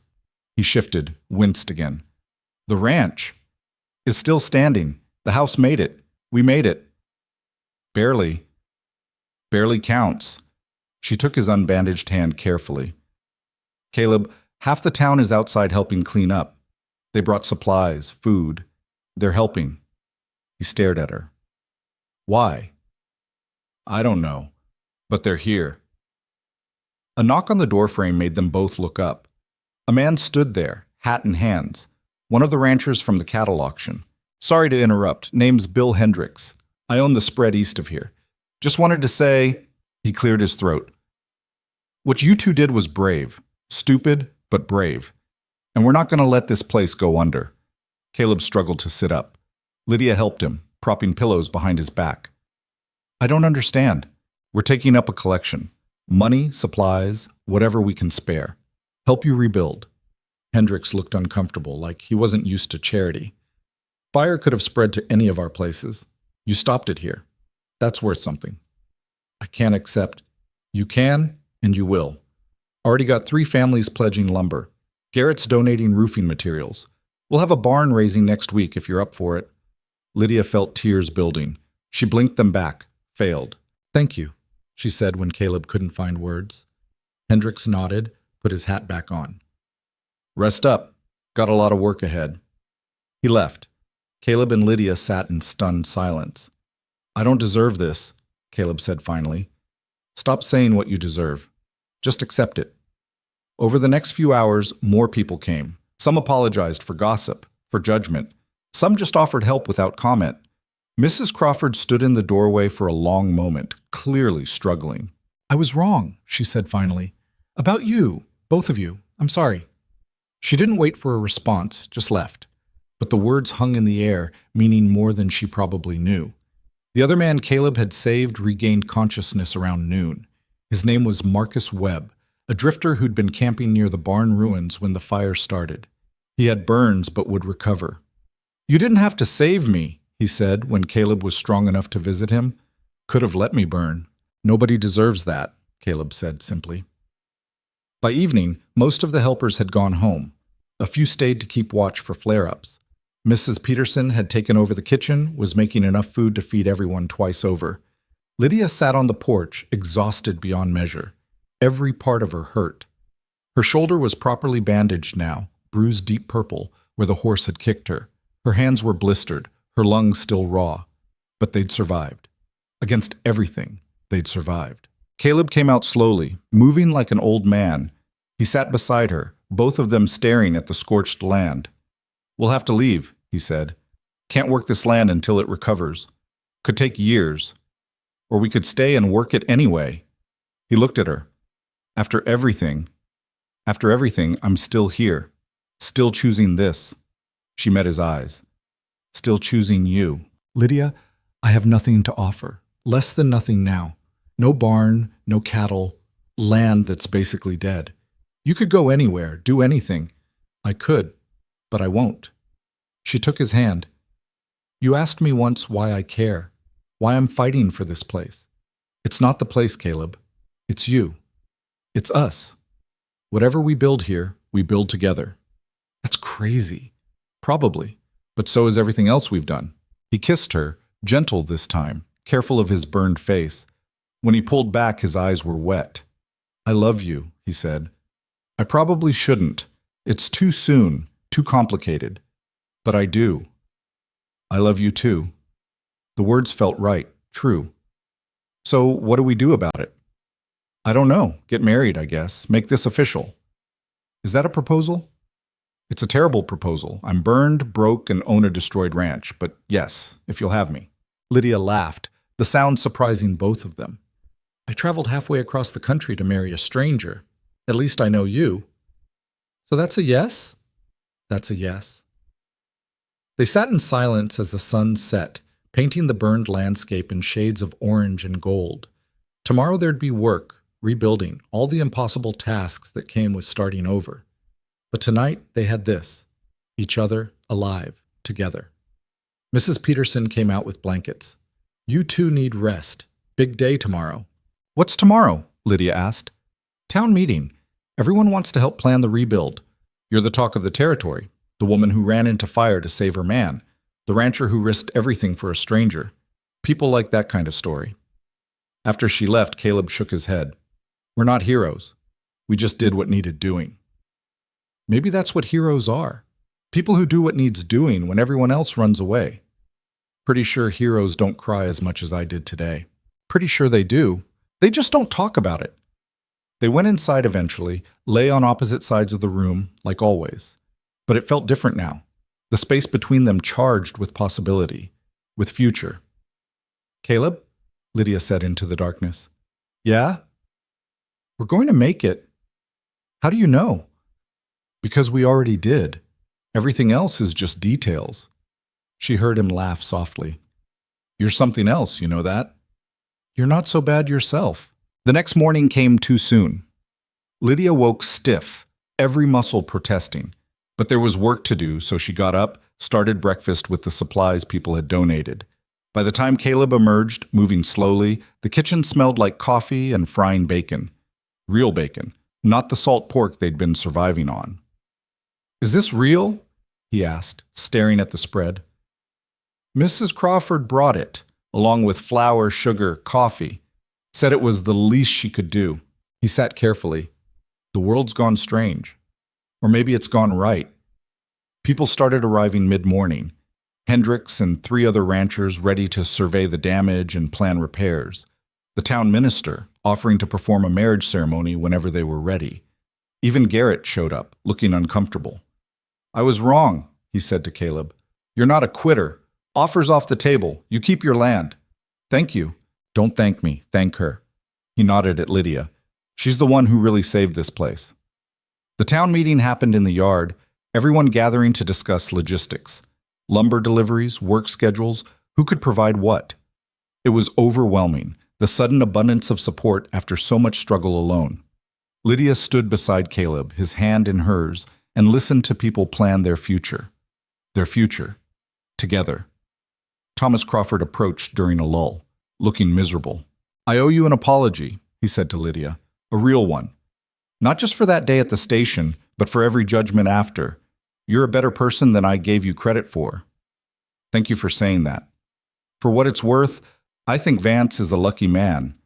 She looked at Caleb, bandaged and burned and stubborn. We're both lucky. We found each other. After everyone left, promising to return for the barn raising, Caleb and Lydia stood in the yard, surveying their kingdom of ash. Think we can really do this? He asked. Build a barn, start a herd, make this ranch work? All of it, the whole impossible dream. Lydia thought about the train platform, the rejection, the long journey to this scorched piece of Wyoming territory. Thought about hauling water and fighting fires and refusing to quit when quitting would have been easier. Yes, she said, we can do this. How are you so sure? Because we already are. She was right. They were doing it. One day, one choice, one stubborn refusal to give up at a time. And somehow, impossibly, they were winning. The ranch wasn't saved yet. There was still winter to survive, a herd to rebuild, 1,000 problems waiting. But they weren't facing them alone anymore. They had each other, they had help, and they had something worth fighting for. That was enough. That was everything. The barn raising happened on a Saturday, 3 weeks after the fire. Lydia woke before dawn to the sound of wagons arriving, voices calling out greetings, the organized chaos of people coming together for a common purpose. She dressed quickly, her shoulders still tender but healing. Through the window, she could see lanterns bobbing in the darkness, people unloading lumber and tools. The scale of it took her breath away. This many people, coming to help them, coming to build something from the ashes of their failure. Caleb was already outside, moving among the workers despite the early hour. She watched him shake hands, accept slaps on the back, direct where materials should go.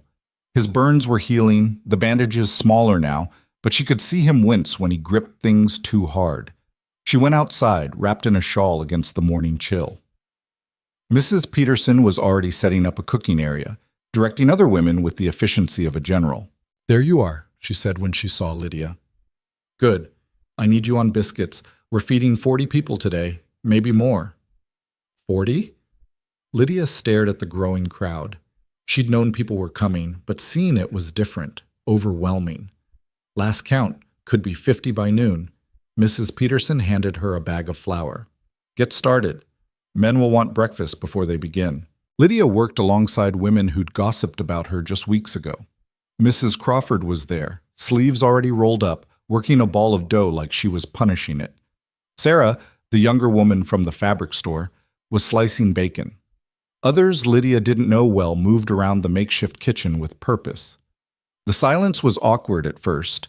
Then Mrs. Crawford spoke without looking up from her dough. "I owe you an apology." Lydia's hand stilled on the biscuit she was cutting. "Mrs. Crawford, please, let me say this." The older woman finally looked at her. "I was cruel to you, not just that day at the station, but after. The things I said, the judgments I made, they were wrong. You've shown more courage and character than most people show in a lifetime." "Thank you," Lydia said quietly. "I don't deserve your thanks, but I'm grateful for your forgiveness if you can find it in yourself to give it." Around them, other women had stopped working, listening. "I can," Lydia said. "I do." Sarah cleared her throat. "I was terrible too. The gossip, the assumptions, I'm sorry."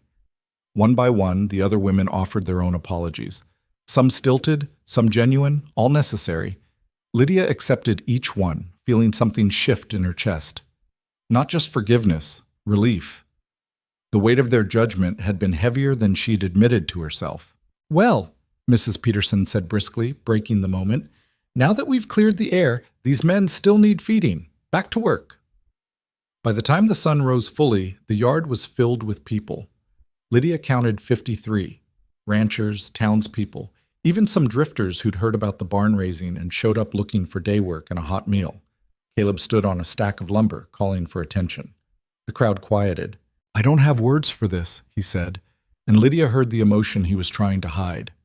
"For all of you showing up, after the fire, after everything, I thought we were finished." "You're not getting rid of us that easy, Vance," someone called out, and laughter rippled through the crowd. "I want to thank you, all of you, for seeing something worth saving here." He paused, found Lydia in the crowd. "My wife and I, we won't forget this. Ever." Bill Hendricks stepped forward. "Enough talking. We've got a barn to build. I want posts set by noon, walls framed by evening. Let's move." The crowd dispersed into organized chaos. Men grabbed tools, moved to their assigned tasks. The sound of hammering began, rhythmic and purposeful. Lydia served breakfast. Biscuits and gravy, bacon, eggs from the chickens that had survived the fire. Men ate standing up, eager to get back to work. She refilled coffee cups, accepted thanks, watched the barn's skeleton begin to rise. Around mid-morning, Thomas Crawford approached her. He looked nervous, hat in his hands. Mrs. Vance, can I talk to you?" They stepped away from the cooking area. Thomas seemed to be struggling with words. "I wanted to explain," he said finally, "about that day at the station. It wasn't really about you." "No?" "It was about me being a coward. My mother had ideas about who I should marry, what my wife should be like, and I let her decide instead of thinking for myself." He met Lydia's eyes. "You deserved better than that. Deserved someone who'd see you for who you really are." "We all deserved better than we got that day," Lydia said. "But it worked out. I ended up exactly where I was supposed to be. With Vance. Yeah." Thomas smiled slightly. "He's a good man. Better than me." You're not so bad yourself. Just took you a while to figure out who you wanted to be. I'm working on it. There's a school teacher in Laramie. My mother doesn't approve, but I'm courting her anyway. Good for you. After he left, Lydia stood watching the barn rise. The frame was taking shape now, posts set deep, beams being raised. Men worked together, calling out measurements, adjusting angles. There was beauty in it, and people coming together for something larger than themselves. By noon, the frame stood complete. Everyone broke for lunch, crowding around the tables the women had set up. The meal was loud, chaotic, filled with laughter and storytelling. Lydia moved through the crowd with pitchers of water and lemonade, listening to conversations. Remember when lightning hit Garrett's north pasture, burned for 3 days? Or that winter of '72, lost half my herd to the cold. We all got stories. That's what living out here means, surviving things that should kill you. She caught Caleb's eye across the crowd. He was sitting with Hendricks and Garrett, deep in conversation about something. But he felt her looking, turned, smiled. The scars on his face caught the light, but they didn't diminish him. If anything, they proved what he was capable of enduring. The afternoon brought challenges. One of the wall frames collapsed during raising, had to be rebuilt. Someone's hammer slipped, nearly took off a finger. The heat grew oppressive as the sun climbed higher. But no one quit. They pushed through exhaustion, through mistakes, through the simple difficulty of hard labor. Lydia watched older men work alongside younger ones, ranchers who competed for resources, sharing tools and knowledge, townspeople who'd probably never built anything getting their hands dirty. Mrs. Peterson appeared at her elbow. Remarkable, isn't it? What is? Watching people be better than they usually are. Fire brought out the best in this town, reminded us we need each other. You think it'll last? Some of it will. Some will fade when things get comfortable again. Mrs. Peterson shrugged. But that's human nature. We rise to crisis, then forget we can be this good. By late afternoon, the walls were up. The roof went on next, the hardest part, requiring coordination and strength. Men climbed ladders, passed up heavy beams, worked in pairs to secure rafters. Lydia held her breath watching Caleb up there. His hands were still healing, his grip uncertain. One slip and he'd fall 20 feet onto packed earth. He'll be fine, Mrs. Crawford said, appearing beside her. That man's too stubborn to fall. That's what I'm afraid of. His stubborn will get him killed. Better than letting fear keep you on the ground. The older woman was right, but that didn't stop Lydia's heart from racing every time Caleb moved near the edge. The sun was setting when the last roof beam went on. A cheer erupted from the workers, echoing across the burned landscape. Caleb climbed down carefully, jumped the last few feet, nearly collapsed from exhaustion. Lydia was there to catch him. Easy.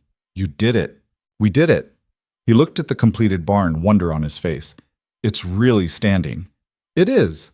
The structure wasn't beautiful, mismatched lumber, rushed construction, already showing signs of settling, but it was solid, functional, more than they'd had that morning. Hendricks called everyone together for a final word. People gathered, tired and satisfied, dirt-streaked and proud. This barn represents more than just wood and nails, he said. It represents what this community can do when we work together, when we stop competing and start cooperating. Heads nodded. People murmured agreement. I want to propose something, Hendricks continued. We don't stop here. We help Vance rebuild his herd. We share breeding stock, trade labor, work as neighbors instead of rivals. He looked around at the assembled crowd. This territory is hard enough without us making it harder on each other. Who's willing to commit to that? Every hand went up. Lydia felt tears building. She'd come here expecting rejection, had found it at the train station. But that rejection had led her to Caleb, to this ranch, to this moment of unexpected belonging. The crowd began dispersing. People loaded wagons, gathered tools, prepared for the journey home. Many stopped to shake Caleb's hand, to hug Lydia, to promise they'd be back to help with the next phase. Garrett approached, looking uncomfortable. Vance, Mrs. Vance, I wanted to say that offer I made to buy your land. I'm withdrawing it. You don't have to, Caleb started. Yes, I do. You've earned the right to keep this place, and you've proven you can make it work. He cleared his throat. I'll be bringing over 3 heifers next week. Young stock, good breeding. Consider it an investment in a neighbor's success. Mr. Garrett, I can't afford, not asking you to pay, asking you to succeed. Build that herd back up, and maybe someday you'll help someone else the way we're helping you. After he left, Caleb stood speechless. Lydia slipped her hand into his. "People surprise you," she said. "People terrify me. All this generosity, I don't know how to repay it." "You repay it by doing what Garrett said. You succeed. You help others when you can. You pay it forward." The last wagon pulled away just as full darkness fell. Caleb and Lydia stood alone in their yard, surrounded by evidence of the day's work. The new barn loomed against the stars, solid and real. "I think we should get married soon," Caleb said. "Before winter, before anything else can go wrong." Lydia laughed. "That's romantic." "I'm serious. I want you to be my wife. Officially. Not just because it's practical, though it is, but because I love you. Because I can't imagine doing any of this without you." She turned to face him fully. "I love you too. So yes, let's get married, soon." They decided on 2 weeks, time enough to prepare, but not so long they'd lose momentum. The minister agreed to come to the ranch, perform the ceremony in the yard where they'd fought so hard to survive. Those 2 weeks were a blur. The community's promises proved genuine. Garrett delivered his 3 heifers as promised. Hendricks brought hay and grain. Other ranchers contributed tools, supplies, knowledge. Even Mrs. Crawford showed up with fabric for a wedding dress, her way of making amends. "I can't sew well enough to make this," Lydia protested. "Then it's fortunate I can."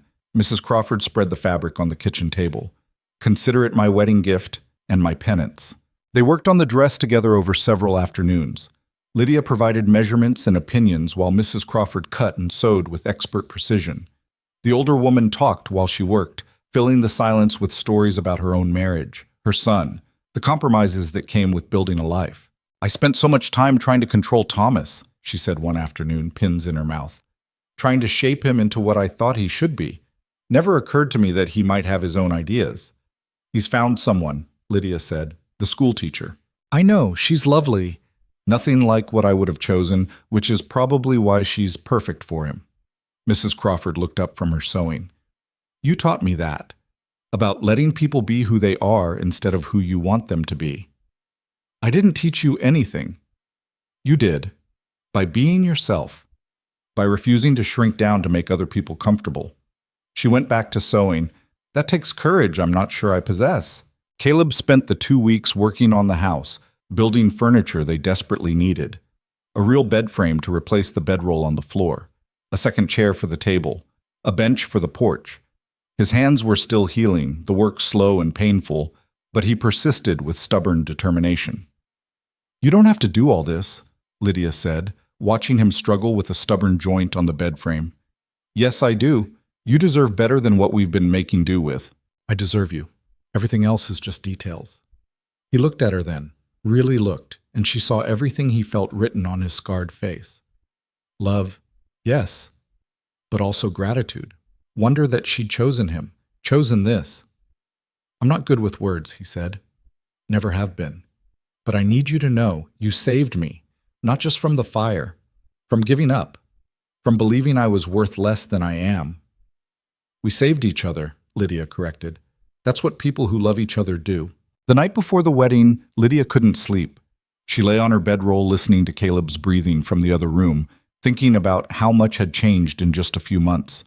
She'd come here broken, dismissed, convinced her worth was measured by other people's standards. Now she knew better. Worth wasn't something given by others. It was something you claimed for yourself. Something you proved through action, through persistence, through the refusal to quit when quitting would be easier. She'd proven hers. And tomorrow, she'd marry a man who'd seen that worth from the beginning. The wedding day dawned clear and cool, autumn asserting itself. Lydia dressed in the blue dress Mrs. Crawford had made. Simple, but beautiful, fitting her properly instead of trying to hide her. She looked at herself in the small mirror, saw a woman who'd walked through fire and come out stronger. Caleb wore his best shirt, had trimmed his beard, attempted to tame his hair. The scars from the fire were visible, would always be visible, but they didn't diminish him. They were proof of what he could endure, what he'd sacrifice for those he loved. 20 people gathered in the yard. Not the 50 from the barn raising, but a smaller group of those who'd become true friends. Mrs. Peterson, Hendricks, and his wife, Garrett, looking deeply uncomfortable in formal clothes. Even Marcus Webb, the drifter Caleb had saved, who'd asked if he could stay on as hired help once they could afford wages. The minister was a weathered man in his 60s who'd performed more funerals than weddings in his career. But his voice was warm and the ceremony. We gather here to witness the joining of Caleb and Lydia in marriage. This is not a union born from convenience or arrangement, but from genuine partnership, from two people who chose each other in the hardest of circumstances. Lydia felt tears building as he spoke about commitment, about the choice to stand together through trials, about building a life from shared struggle. Caleb, do you take this woman to be your wife? To honor her, support her, stand beside her through whatever comes? I do. His voice was strong, certain. And Lydia, do you take this man to be your husband, to honor him, support him, stand beside him through whatever comes? I do. Then by the authority vested in me, I pronounce you husband and wife. Caleb, you may kiss your bride. He did gently, his scarred hands cupping her face like she was precious. When they pulled apart, the small crowd erupted in cheers. The celebration after was simple but joyful. Food spread on tables, someone produced a fiddle, and people danced in the yard as the sun set. Lydia danced with Caleb, both of them laughing when they stumbled over each other's feet. I'm not much of a dancer, he admitted. Good thing I don't care. You don't care about a lot of things you're supposed to care about. I care about the things that matter. You, this life, the future we're building. He pulled her closer, and they swayed together under the darkening sky. Around them, friends laughed and talked, celebrating not just a wedding, but survival itself. The ranch stood as proof that failure wasn't final, that you could rebuild from ashes if you refused to quit. Later, after everyone had gone home and the house was quiet, they lay together in the bed Caleb had built. The sheets smelled like fresh air and lavender. Through the window, stars blazed in the clear Wyoming sky. Tell me something true, Lydia said. Like what? Like what you're really thinking right now. Caleb was quiet for a long moment. I'm thinking about that day at the station, when I saw you standing there, everyone laughing, the Crawfords turning you away like you were defective merchandise. That's not a happy memory. No, but let me finish. I remember thinking those people were fools, because I could see what they couldn't: strength, dignity, someone who'd survived things that would have broken weaker people. He pulled her closer. And every day since has proven me right. You're the strongest person I know. I'm not strong, I'm just stubborn. Same thing out here, she laughed, the sound surprising both of them. I love you, even when you're wrong about me. I'm not wrong. You pulled two men out of a burning building. You fought a wildfire with nothing but shovels and determination. You've worked harder than any person should have to work, and you never once complained. I complained plenty. Not where it counted. He kissed her forehead. You saved me, Lydia, in every way a person can be saved. We saved each other, she whispered. That's what love is. Two broken people helping each other become whole. They fell asleep tangled together, the future uncertain but faced as partners. Whatever came next, they'd handle it the same way they'd handled everything else, together, stubborn, refusing to quit. Winter came hard that year. Snow piled high against the new barn. Temperatures dropped until the water in the buckets froze solid. But they were prepared. The barn held, the three heifers Garrett had given them survived, and Caleb and Lydia worked as a seamless team to keep everything alive. Marcus proved invaluable. He was young, barely 20, but willing to work for room and board until spring when they could afford actual wages. He and Caleb rebuilt fences in the bitter cold, reinforced structures against the wind, planned for expansion when the weather broke. Lydia managed the house and started keeping careful books, tracking every penny, every debt, every promise made. She also started teaching Marcus to read in the evenings, discovering she had a talent for patient explanation. You should teach at the school, Caleb said one night, watching her work with Marcus on basic letters. I'm not qualified for that. You're plenty qualified, and the kids in Clemson Station need someone good. The idea took root.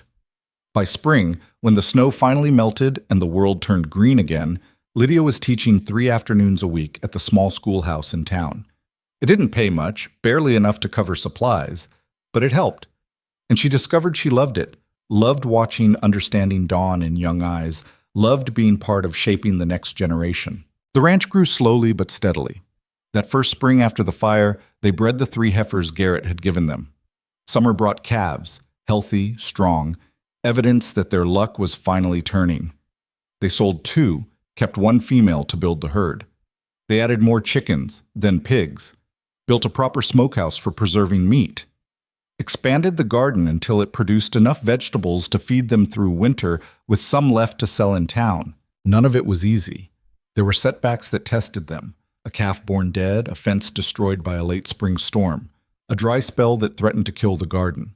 But they handled each crisis together, learning as they went, adapting, persisting. The community support continued. Hendricks helped them buy a breeding bull at cost. Other ranchers shared knowledge about dealing with predators, managing water rights, surviving the harsh Wyoming winters. Even people in town started treating them differently, not as charity cases, but as valued members of the community. 2 years after the fire, on a warm June morning, Lydia gave birth to their first child, a daughter, red-faced and squalling, perfect in every way that mattered. They named her Sarah, after Caleb's mother who died when he was young.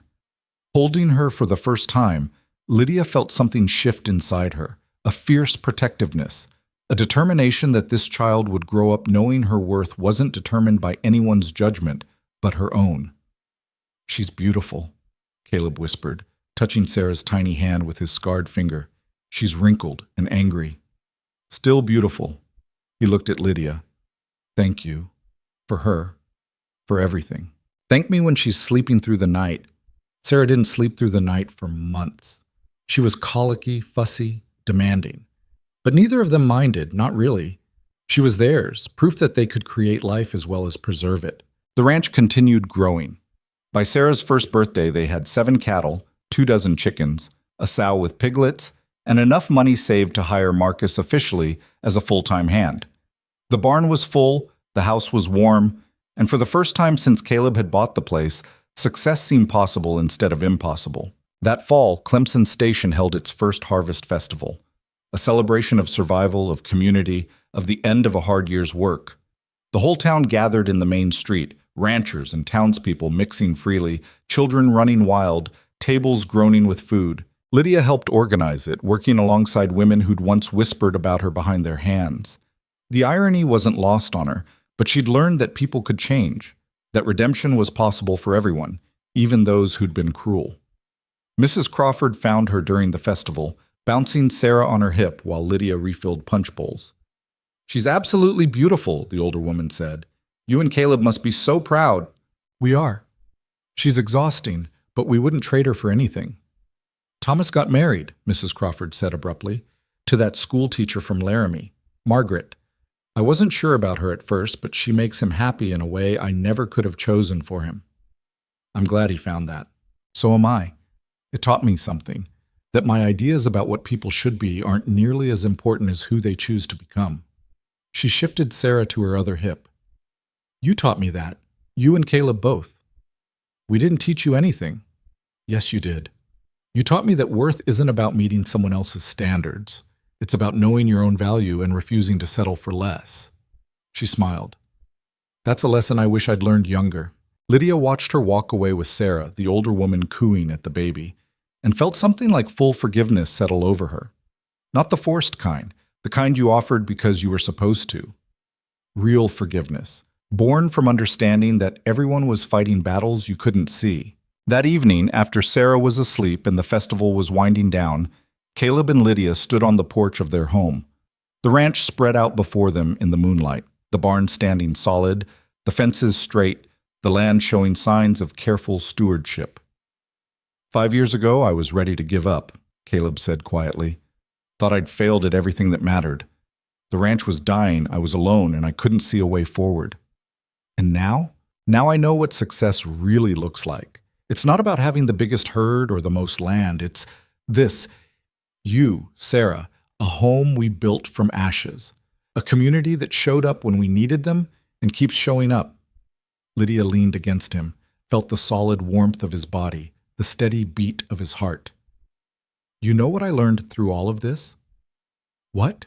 "That worth isn't something other people give you. It's something you claim for yourself. I spent 22 years letting other people's judgments define me. Thought if I could just be smaller, quieter, more acceptable, I'd finally be enough." "You were always enough," I know that now because you saw it first. Saw me when everyone else was looking away. And eventually I learned to see it too, to see myself as someone worth fighting for. They stood in comfortable silence, watching stars appear one by one in the darkening sky. Inside, Sarah made small sleeping sounds. Somewhere in the barn, a cow lowed softly. The land breathed around them, alive and growing. I'm pregnant again, Lydia said suddenly. Caleb turned to her, eyes wide in the moonlight. Really? Really? Due next spring, best I can figure. He pulled her close, held her like she was the most precious thing in the world. How do you feel? Terrified, excited, hopeful. All the things I felt when I first came here, but different now, better now. We'll figure it out, he said. Same as we figured out everything else. Together. And they would. Because that's what they did, faced impossible situations and found ways through them. Not perfectly, not without struggle or pain or moments of doubt. But together, always together. The years continued passing.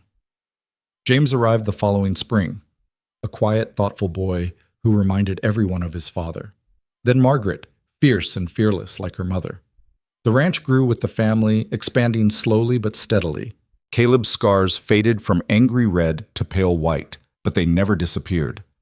Lydia's shoulder ached when storms rolled in, a permanent reminder of the horse's kick.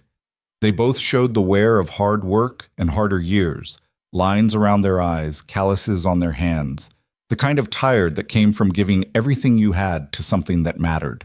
But they'd survived. More than survived. They'd thrived.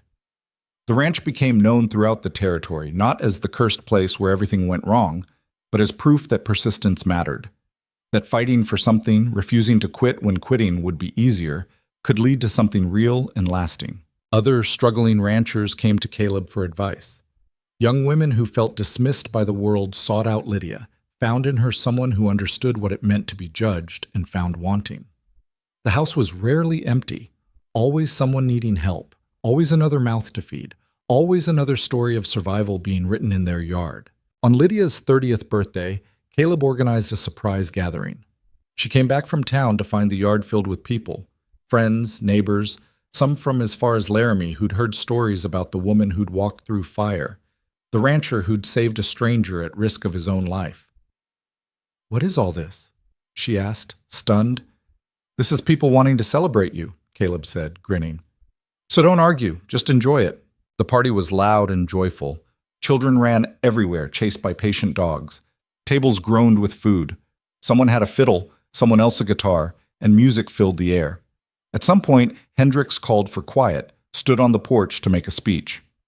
We're here to celebrate Lydia Vance, he announced, a woman who taught this community what real strength looks like, who showed us that the measure of a person isn't their appearance or their past, but their actions, their character. People cheered.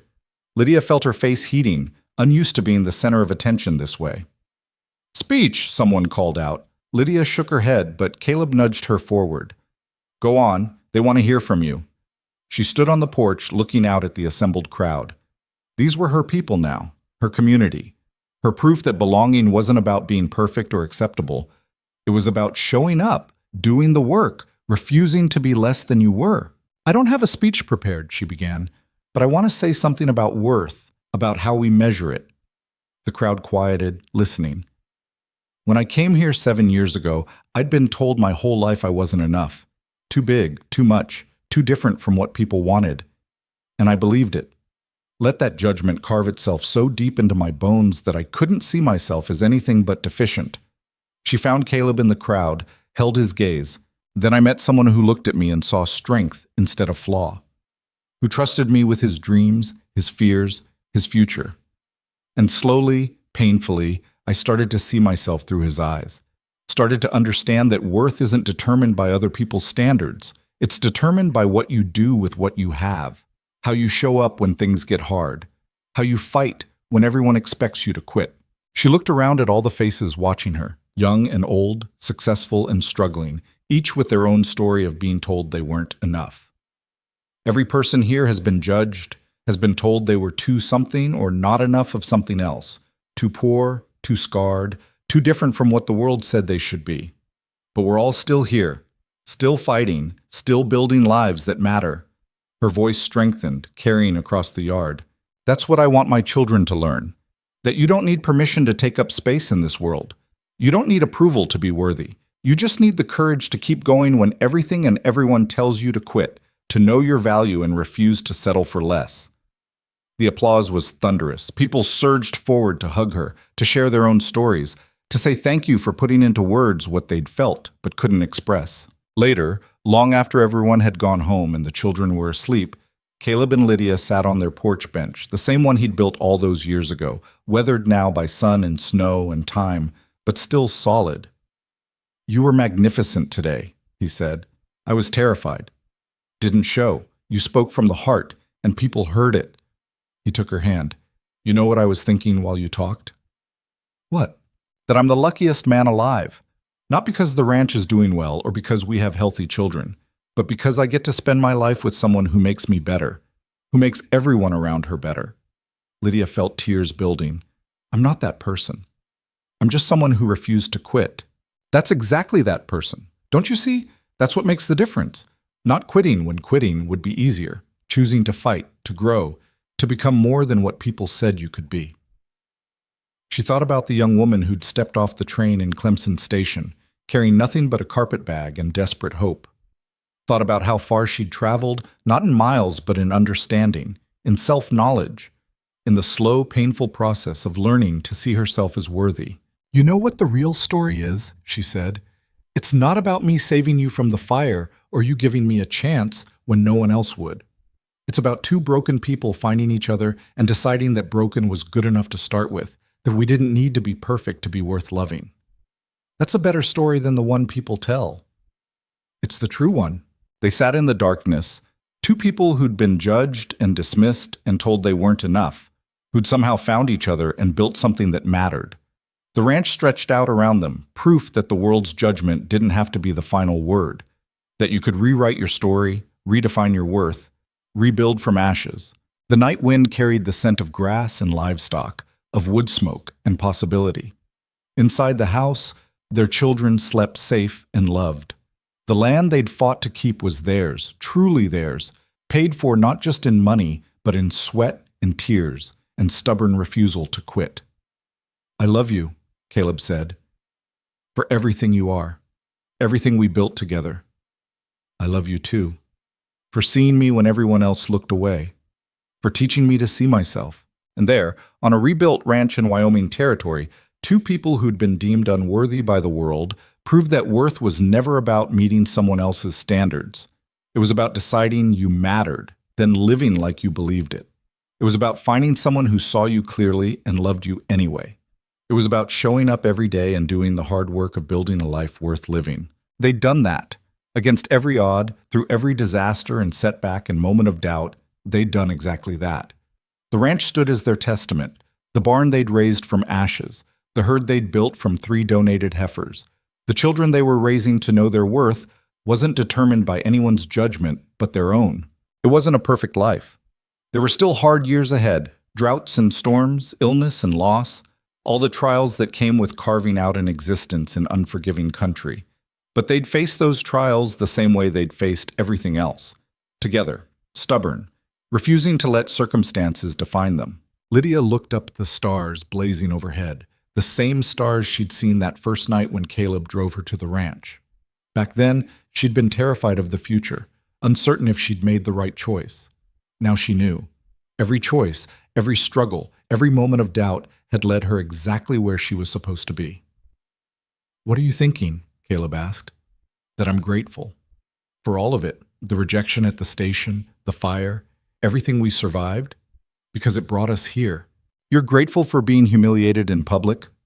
I'm grateful it happened because it led me to you. If the Crawfords had kept me, I'd be living some small, safe life right now, pretending to be someone I'm not. Instead, I'm here, being exactly who I am, building something real." He pulled her closer. "We built something real." "We did, and we're not done yet." They sat together as the night deepened, two people who'd survived everything the world threw at them and come out stronger. The ranch was their proof. Their children were their legacy, and the love they'd built, forged in fire and struggle and the refusal to quit, was their triumph. In the end, that was enough. That was everything. The story of Lydia and Caleb became part of Clemson Station's history. The mail-order bride who was rejected and found something better. The rancher who lost everything and rebuilt it stronger. People told it different ways, some emphasizing the drama of the fire, others the romance of unexpected love, but the heart of it remained true. Two people who were told they weren't enough proved that worth was something you claimed for yourself. That you didn't need to be perfect to deserve love, respect, belonging. You just needed to be brave enough to keep trying when everyone expected you to fail. And in a territory where survival was never guaranteed, where one bad winter or one stroke of bad luck could destroy everything you'd built, that kind of courage mattered more than anything else. It still does.